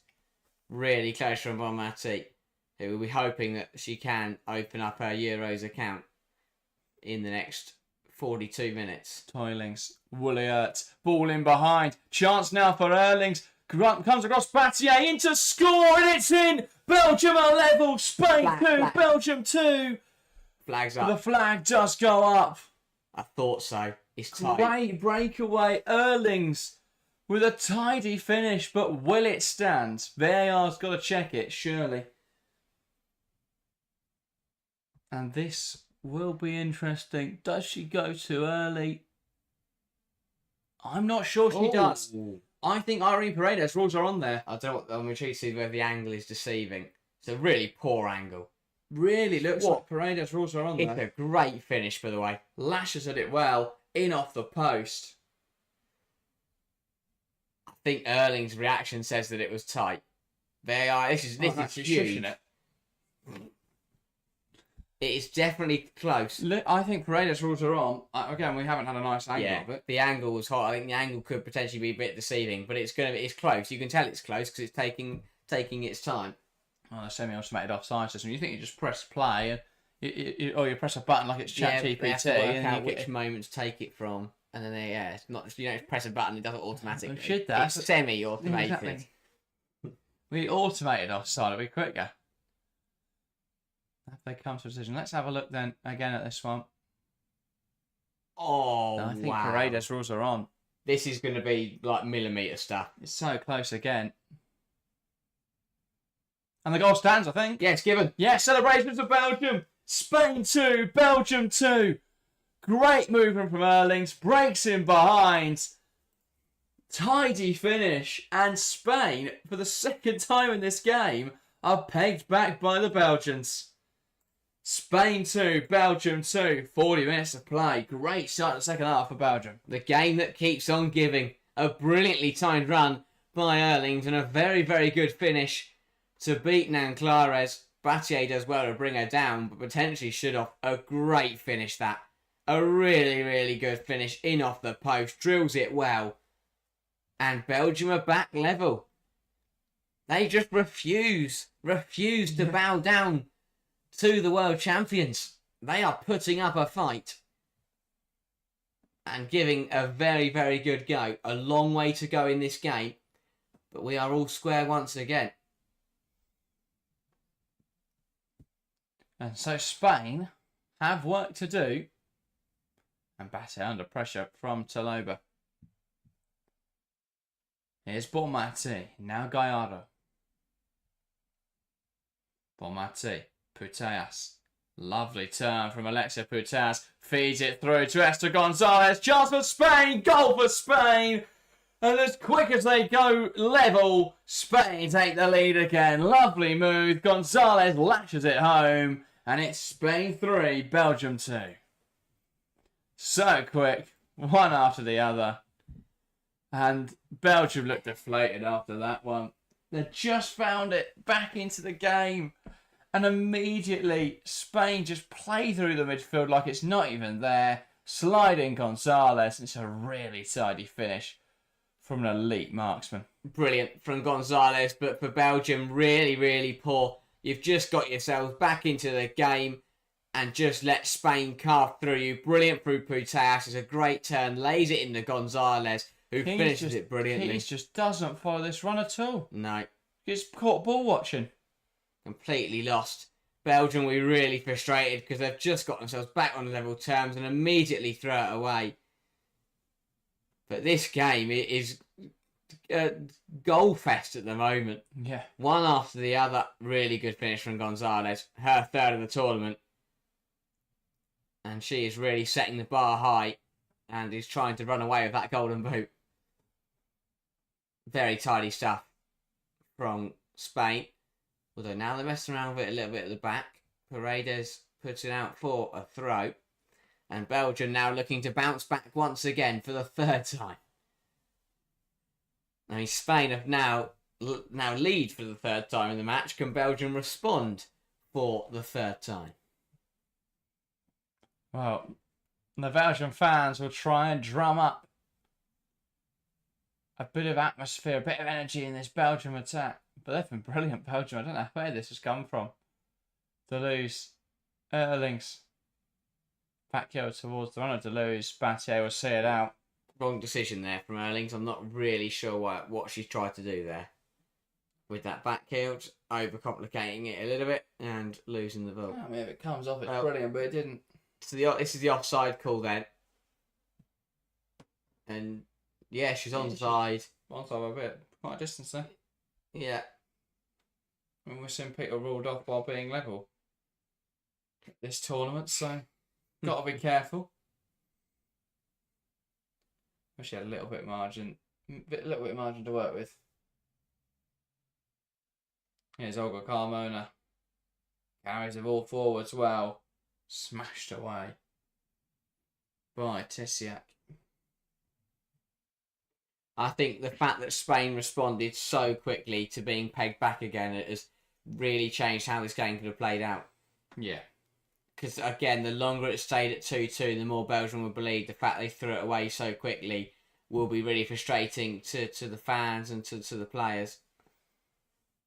And they gave themselves a bit of hope and then immediately shot that back, right back down again. That's what Spain do to you. Just came out to this left-hand side. Decent flick on, finding Deleuze. Slides the ball through to Taloba, who made a good run there. On the blind side of Paredes, across the box.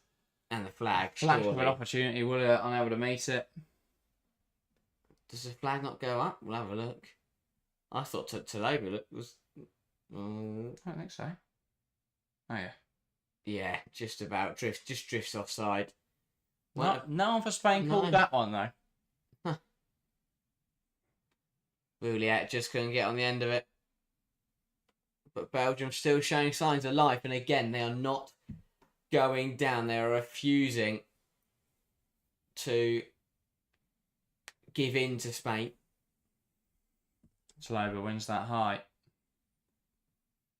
Clumsy challenge. And Taloba does get a free kick. That's Bonmati there. Just missing the ball, catching the player. A little bit rough. He got beaten to the ball, and as she tried to win it back, just clipped Taloba once or twice in there, actually. Yeah, nothing sinister in it. Just catches her on the back of the foot, and then kind of drags her down. Yeah, almost sits on her heel.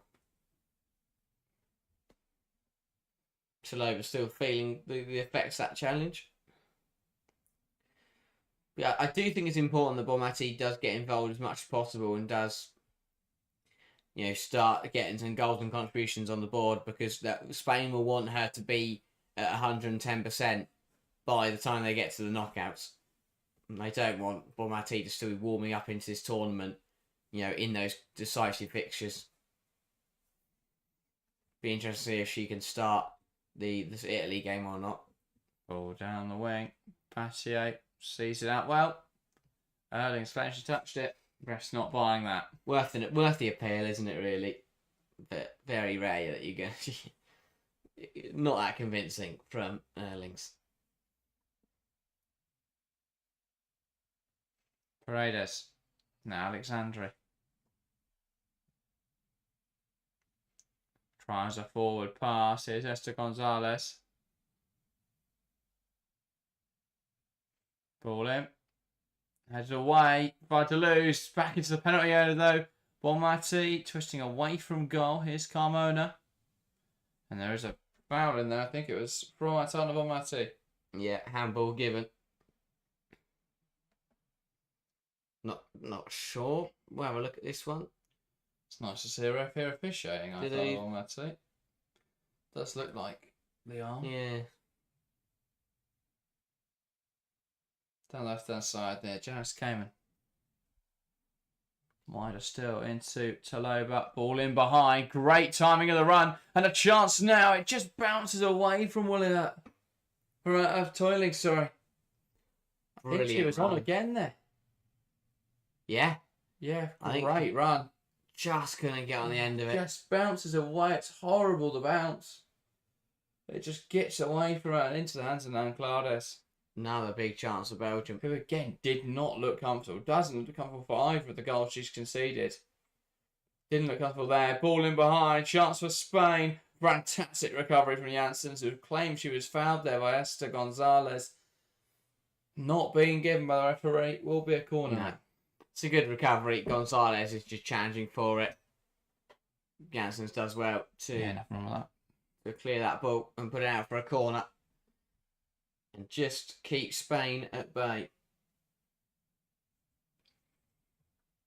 Because another Spain goal would probably see the world champions go out of sight. Yeah. Pina. Ball onto the goalkeeper. Tipped over the bar. Really important intervention from Lichtfuss. Well dealt with. And great ball from Claudia Pina. Yeah, really smart from Pina. Just put it on the goalkeeper. Things could get messy, but a strong palm from Lichtfuss does well to just tip it over the bar. Yeah, it's on the fingertips there from Lichtfuss. Gets an applause from Esther. I'm not sure if that was for the corner or the save. Or a bit of both. Pina over this again.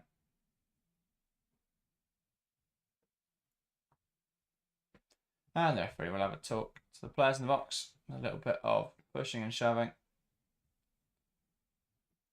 As usual nowadays, with every corner, I think. Just delays it, doesn't it? Ball in. Right sort of area for Paredes. Heads back across the goal. Gonzalez can't turn it in. Caldente tucks it home. And that is another one for Spain. It's Spain 4, Belgium 2. And now they really look to be out of sight. Belgium just couldn't get it clear. And there's frustration there from Toilings, because how haven't Belgium dealt with that ball better? Paredes has it back across the box and no one from Belgium gets in front of it. It bounces around. Has to be better, you feel. Someone for Belgium's got to be assertive. I think everyone stopped playing there because there was a handball shout.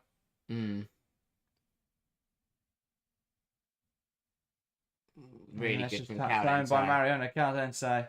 Yeah, just falls to where Caldente finishes it. It's really messy from Belgium.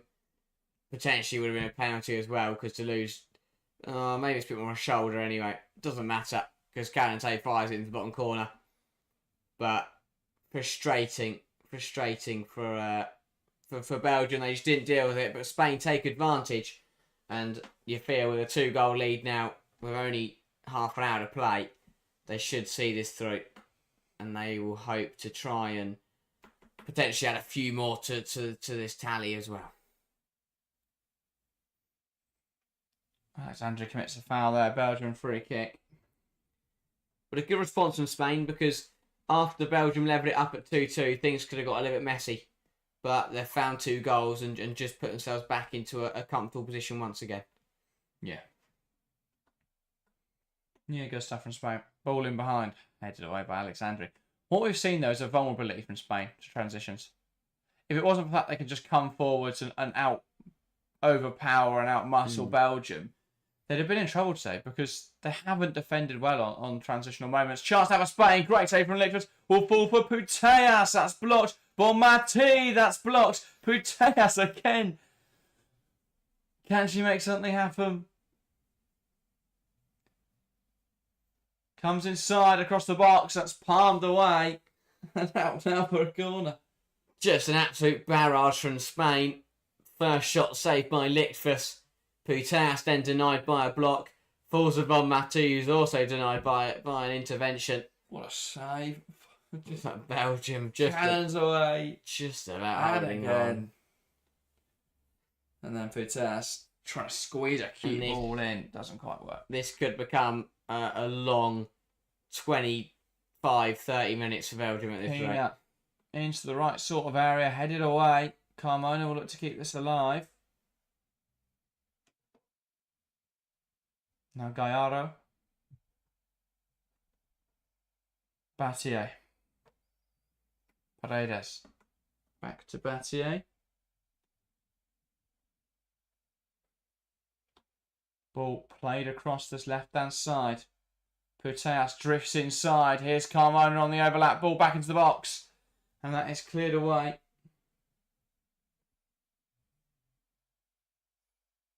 And out now for Belgium corner. Oh, sorry, Spain corner. Yeah, Belgium really feeling it now. They just can't get out, so they're making changes. Change coming for Belgium. That's going to be Erlings off, Dont on. Yeah, again, I don't mind that. Just some fresh legs in the team. Try and find Belgium need to start trying to find an outlet once again. Just get the ball to someone who can just take a little bit of the pressure off of their back line. Can you get the ball into Taloba? Can you get the ball into Williet? Ball forwards. Here's Putellas. Caldente. Squeeze the ball into Bonmati. Now here is Patrick Gallardo. Back to Bonmati. Nice turn. Takes aim. It's blocked. Still fighting for it, Bonmati. Cleared away. Force for Caldente. Now playing out for a Spain throw.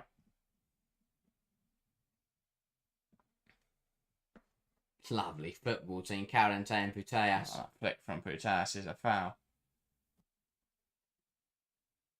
Yeah, Don just brought down. But again, not a bad decision. Probably the best refereeing performance we have seen of the tournament thus far. Yeah, got the offsides right. Hasn't really had any other big calls to make. All of Belgium's fouls have been correctly given yellow cards when needed and given when needed. Yeah, Spain get treated to the nice refs, eh? Yeah. Just the overall flow of the game has just been much better. Yeah. Which, to be honest, has probably suited Spain more than it suited Belgium. So maybe, I think Belgium probably would have benefited from a bit of a stop-start game. Well, it's made for a great game. Yeah, it has. End-to-end stuff. The difference when it's not just like stop-start constantly. We get a bit of a game going.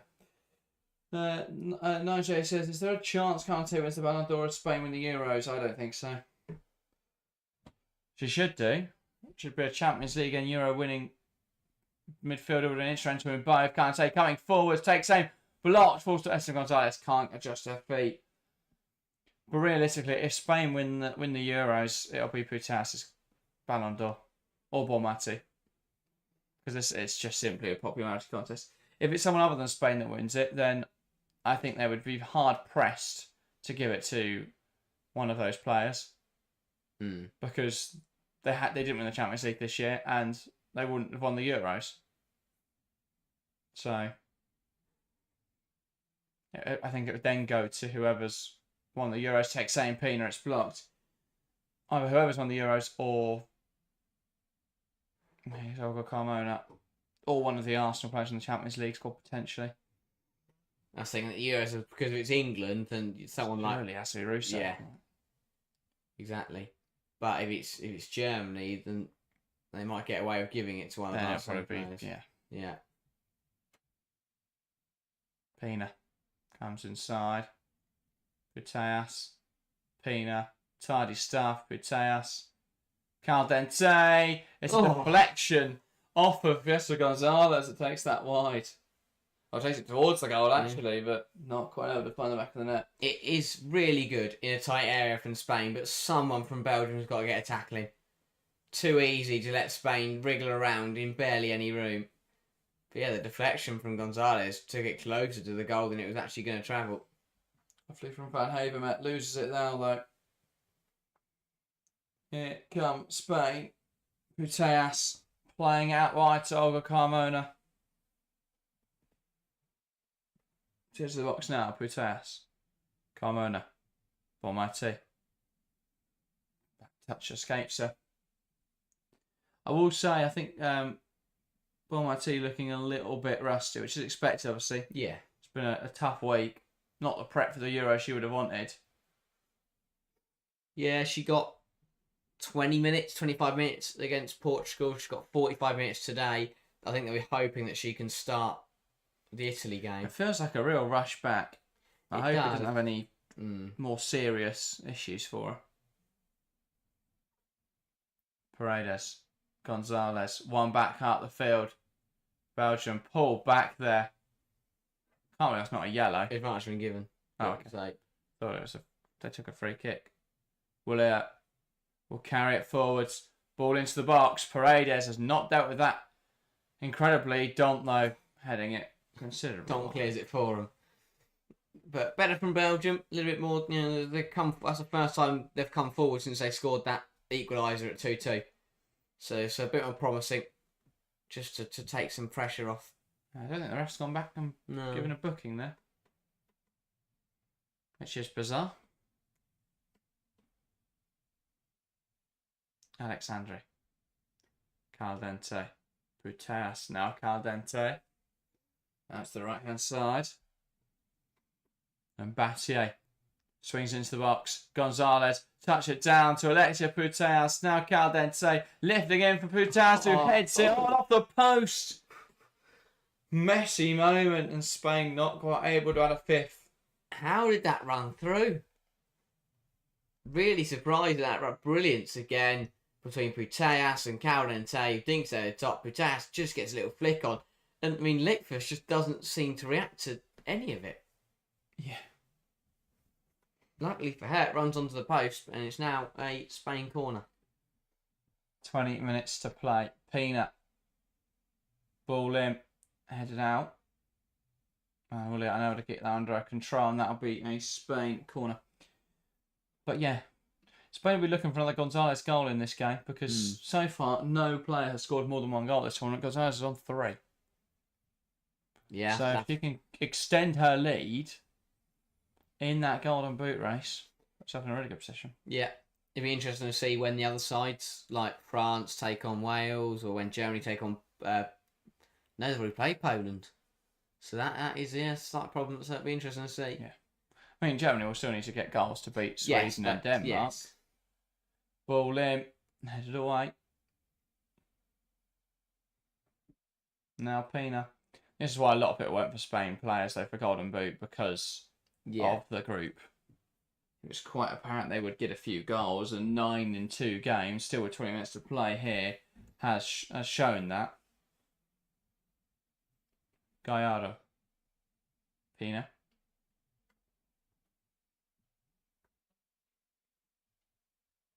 Again, just moving it really nicely. Carmona. Carmona across the box. Pulls for Caldente. Pokes it goalwards, but it's claimed well by Litvus. And that just shows where the standard's gone for Belgium because Caldente shouldn't be allowed to nick in there before. It's a great spin. Just doesn't have the pace there, Janssens, to keep up with it. But yeah, Belgium are just struggling slightly defensively now. and they've still got 18 minutes to try and make sure that they don't concede any more than they already have, which is going to be difficult because Spain just keep coming forwards. Paredes. Puteas. Gallardo, Paredes. Here is Battier. Comes inside well. Now it's with Alexia Puteas. It's blocked, but much played as she keeps the ball. Gallardo. Bonmati. That's the right hand side. Battier. Here comes Bonmati into the box. And again, no, doesn't meet anyone. Does down under minimum contact.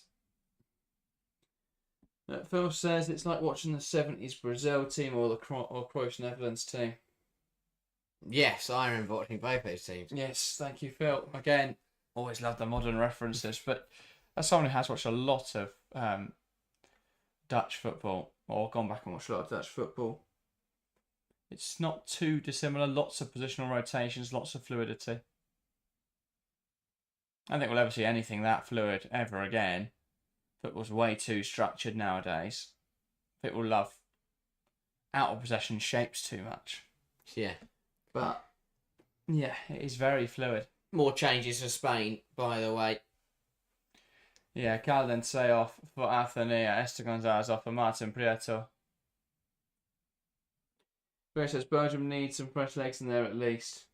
They've only made one sub, which again, I think from Gunnar's Dottir is interesting. I think they should bring in the rule that they have at the under sevens, where if a team's losing by enough goals, just have another player. Make it exciting. Well, the other team They take have to one make off. it through. Nah, it'd be more fun if like Belgium ended up with like 15 on there. No, this is getting messy now for Belgium. Great pressure on Pina.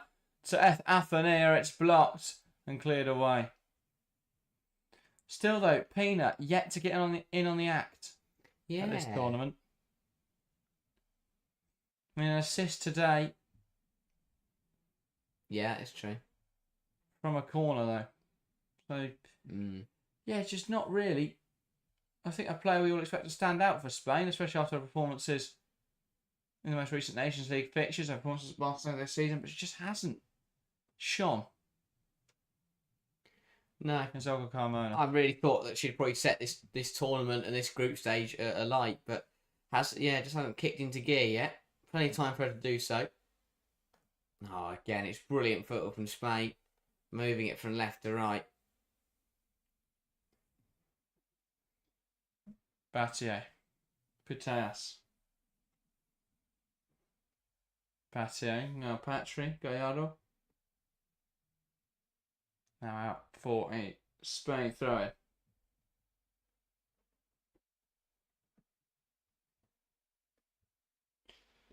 Again, we reached the lull stage, which Spain tend to have in the last 15 minutes, where they have won the game. They just moved the ball around really quickly. Ball in mind, looking for Martin Prieto, cleared away by Tessiak. Really important for Belgium, they don't have to get out of hand. Goal difference could be so key. Gallardo from range, bounces just wide. Yeah, as you say that, I thought they were going to concede a fifth. That would have But been. yeah, it could. Context cursor, it's fine. It could come down to it. Obviously, this result, bar a minor miracle now from Belgium, it's going to put the pressure on Portugal to keep this group alive. Yeah. Because if Italy are now to win later, then both Belgium and Portugal would be knocked out. Luckily, at least, if Italy win, we set up a very interesting Matchweek 3 game between Spain and Italy for top in the group. Yes. Because in a crazy world, Italy could top this group. That is true. But they've got to get the job done They've got to tonight. win that later and then beat Spain, Yeah. but quite interesting things have happened. Toilings. Tisiak. Back to Toilings. Litvus. It's a bit of a hash of that. Header on by Puteas. Flicked on by Gallardo. And now here come Belgium. Talova. Out to the left-hand side. Ball poked over the top. Dont making the run forwards. Belgium have numbers forward here. Dont. to Taloba. Taloba, good ball into the right sort of area. Blocked away. Shot from range. Cannon of an effort. Saved by Nanclares. And Athenia keeping it on. As Belgium tried to sit out for a corner. Bonmati. Can't quite keep that in the possession of Spain. Here are Belgium on the ball now. Really good move. Keys. Move from Belgium. Again, brilliant from Taloba. Goes back to the left-hand side. It's blocked in there by Spain. Belgium plays a handball not given. Alexandra. Great effort. And from Belgium, and a big save from Nanclares, because if that was 4-3, suddenly things would look a little bit shaky towards the end of this game. But a nice move that from Belgium coming forwards and nearly resulting in their third goal of the game. Oh, here is Athenia. Wants to drive inside of the ball. Bonmati. Gallardo. Now Battier. Back to Paredes. Athenia back towards Battier. That's just trying to see it out. Battier ends up hooking it off the pitch. Out for Belgium. Throw deep in their own half. Well to Janis Kane, who was the one who hit it earlier on. Good save from Nanclares. Gets two hands behind it and parries it away. And now Belgium are making two changes. And that is Misapo and I'm not sure on the other one. Toiling's coming off then. Not a bad game for her, not terrible. Blom coming on as a forward option. So Blom and Misapo on for Toilings and one of the midfield players you would assume.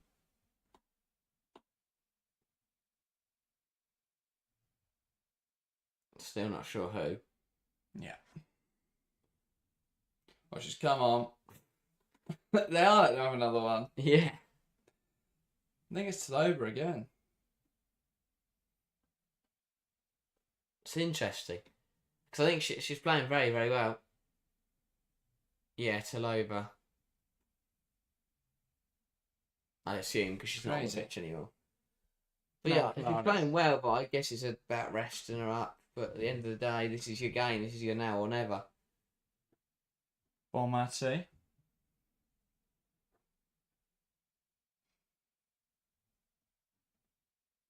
Battier.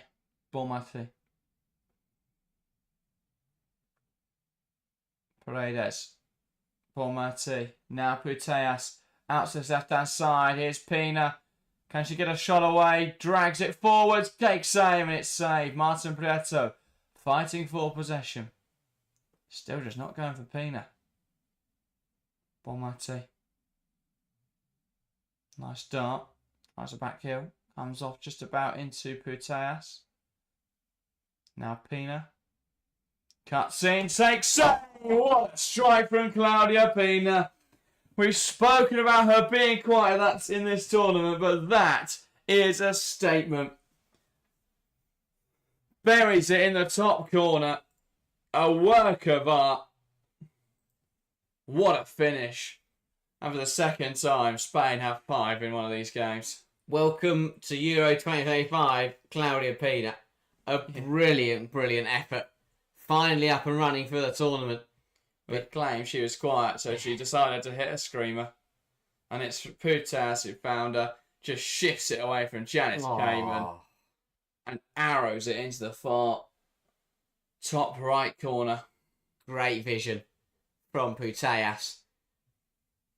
But a really good strike from Pina. Not quite getting the GoPro, but still finding the top right corner. Absolute brilliance. And Spain, as you say, back-to-back games with 5 goals. Makes it 10 for the tournament. Yeah. And, well, that will be Pina's last contribution. Quite good for her to end this game with a goal then. And she has been replaced, I would guess, by Sama Paraluelo. Yes. So Paraluelo getting a 10-minute cameo at the end of the game here. And just immediately commit to foul. Actually gives a throw. Charging down Janssens. But Spain just look absolutely lethal in front of the goal. Yeah. Abate booked there. Not complaints? Was there an advantage played? No, because Spain had the ball. It might have gone one way, didn't come to anything, but Yeah. then Spain came forward, I don't know. But I'm sure it didn't celebrate over the top or anything. maybe overzealous celebrations. Jump in the crowd.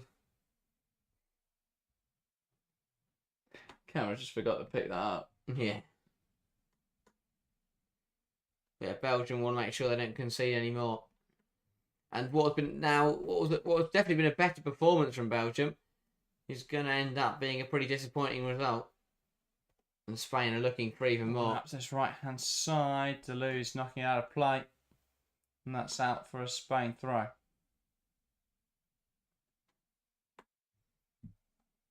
Battier. Forward pass from Gallardo. Into Ona Battier. And she's dragged down there. Doesn't see anything wrong with it. No. Deleuze. I think it was a little bit aggressive from Deleuze. I suppose just flick around the corner. One back there by Alexandri. Battier. Gallardo. Strong from Mr. to win it back. Deleuze. Now Van Havermet. Villiers. That's come off. Came off. But Gallardo will be a Belgian throw. Malik Muriuki, welcome to the stream. Says, Belgium, you can do it. Give everything that you have. Get a strong grip and talent from the football heavens. It would take a lot to get 3 goals in 7 minutes. I think even more than the grip of the football heavens. Yeah. Well, yeah. But they can try. They can give it everything they've got. And to be fair, I think they have given it a good go. I think their problem came was just the way they responded to their equaliser. They levelled up and immediately threw it away. And that was really costly. Because at 2-2, they'd got themselves back in the game. And if they'd managed to hold firm, then even if they went on to lose the game, I don't think they'd have conceded 5. So I think it'll be they'll be disappointed in the manner that this game's ended. Because they went behind twice, pegged Spain back twice. And overall looked pretty decent. But second half, last half an hour, they've just really fallen away. Alexandri. Parallelo. Nice touch and drive forwards. Here's Olga Carmona.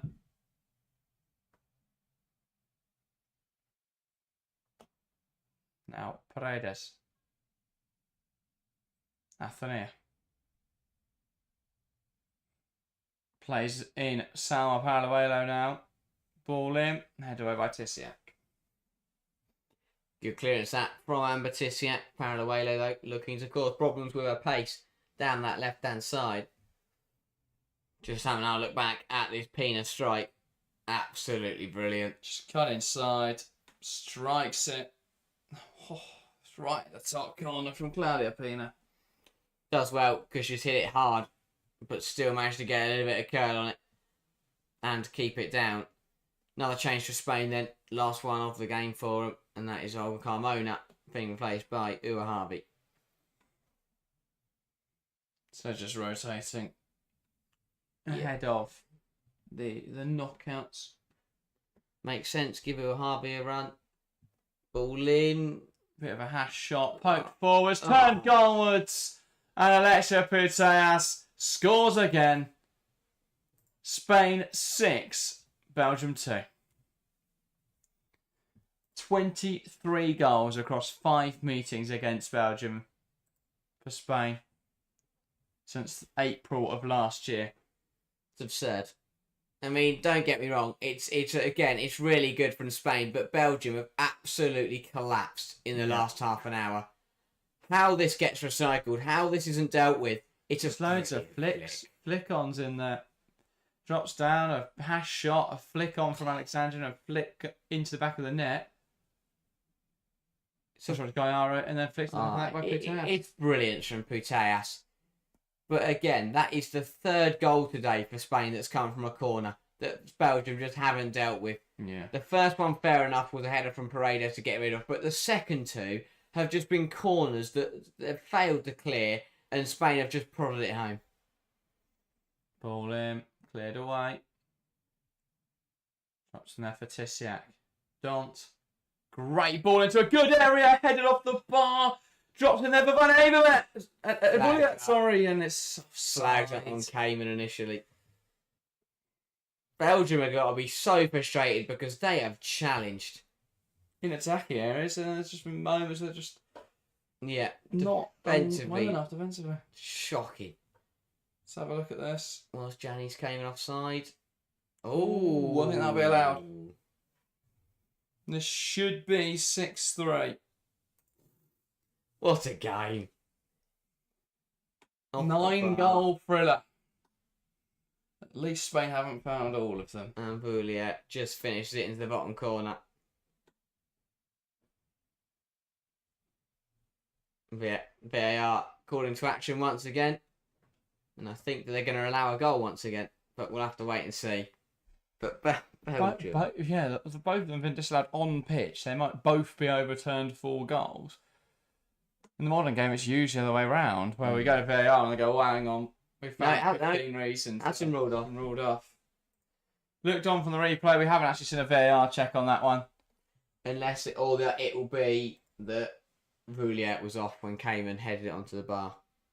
She weren't, though. She was behind Cayman. Oh, I don't know then. Putas.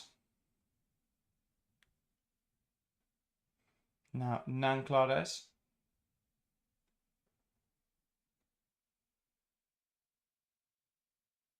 Here is Alexandri.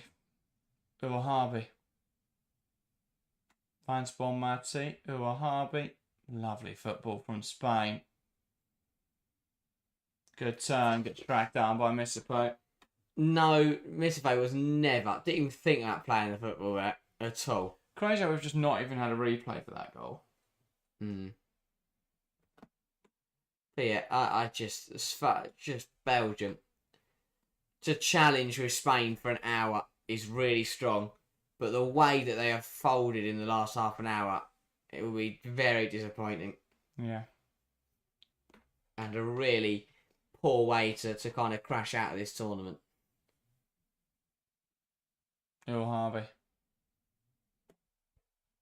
Yeah, I would like to see a replay of that Williat goal that would have made it 6-3, but was ruled out. Because of this round, I'm going to start questioning the semi-automated offside technology. Nathaniel putting Toulouse under pressure, out of play. That's actually clipped forward as well. Williat holding on to the ball, looking for the run of Van Avermaet. He wants to take on Gallardo. And then Bonmati comes and puts out of play. Here we go then. So, on Janice Cayman, when the ball came in.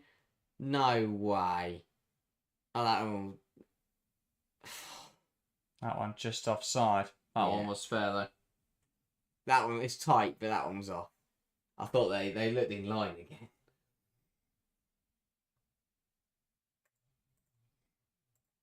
Gallardo. 4 minutes of additional time in this game. In case Spain needed more to get a 7th. Here's Bonmati.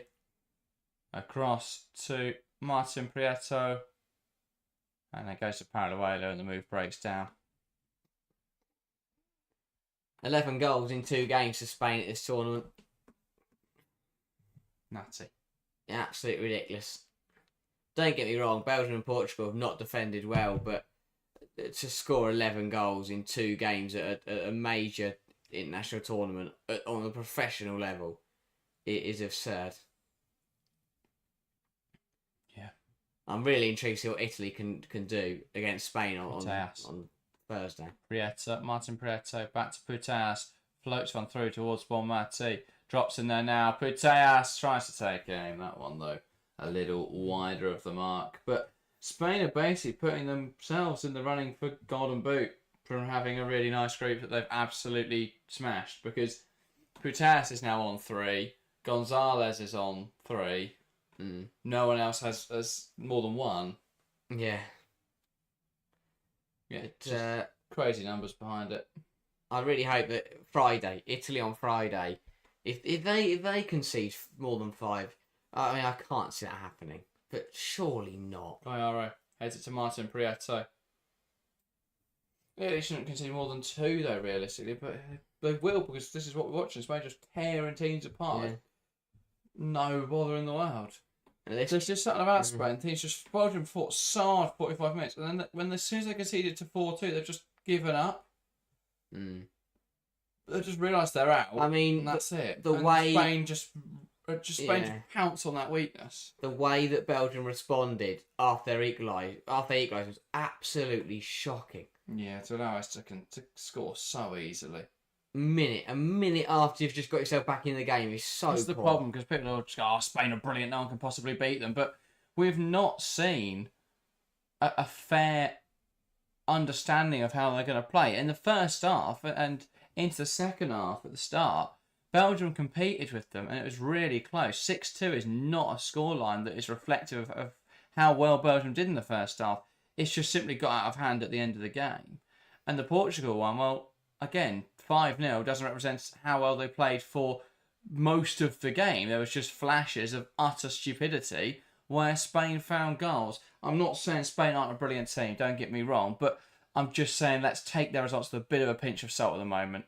Or maybe a teaspoon of salt, because the manner in which they are finding all of these goals, they won't do against top teams. Don't get me wrong, if they turn up and beat Germany and France 6 semi-finals in the final, pack up football, it's over. Yeah.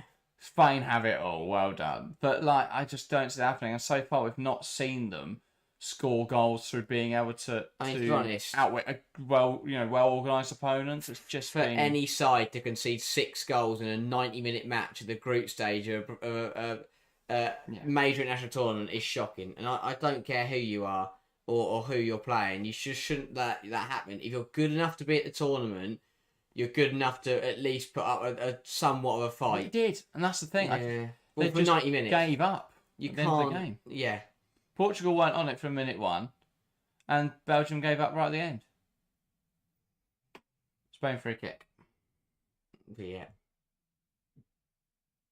Really silly. You can't get away with just competing for 60 minutes and then just giving it all away in the last half hour. I think Belgium know they're out realistically, though. Yeah, but that annoys me. That is the full-time whistle. Spain 6, Belgium 2. Spain, for all intents and purposes, are through. A win for Italy later would seal it. However, a loss for Italy would mean that Spain would be in prime position to top the group. Wouldn't yet, though, technically be through. However, Spain are pretty much there. Yeah. Unexpected. Shock. I didn't put enough sarcasm on that. 11 goals across 2 matches. Some concern by their first half performance and struggling to break down Belgium, but ultimately in the end, it got out of hand and they just started finding goals for fun. They look good. We'll see how they play against better opponents. I don't think it's going to be 5-0, but it's certainly an ominous sign. We'll see what's going to happen. We will be back for the 8 o'clock kickoff with Italy taking on Portugal. If Italy win, they could join Spain and qualify for the knockouts, and then we'll have 3 teams confirmed already for the quarterfinals. But obviously, we wouldn't know who would top that group until their meeting next week. So join us for that, Italy versus Portugal. In the meantime, if you're looking for something to watch, go and check out our Match Day 1 review. Or if that's way too long for you, then go over and watch the short. In fact, everyone, go over, click on the short, leave it a like, give it a comment, and we'll see what sort of impact that has. If you all go over and do that, we'll see what happens, whether that can break the algorithm. That, though, is everything from us today. Thank you guys very much for watching, and we'll see you in a bit.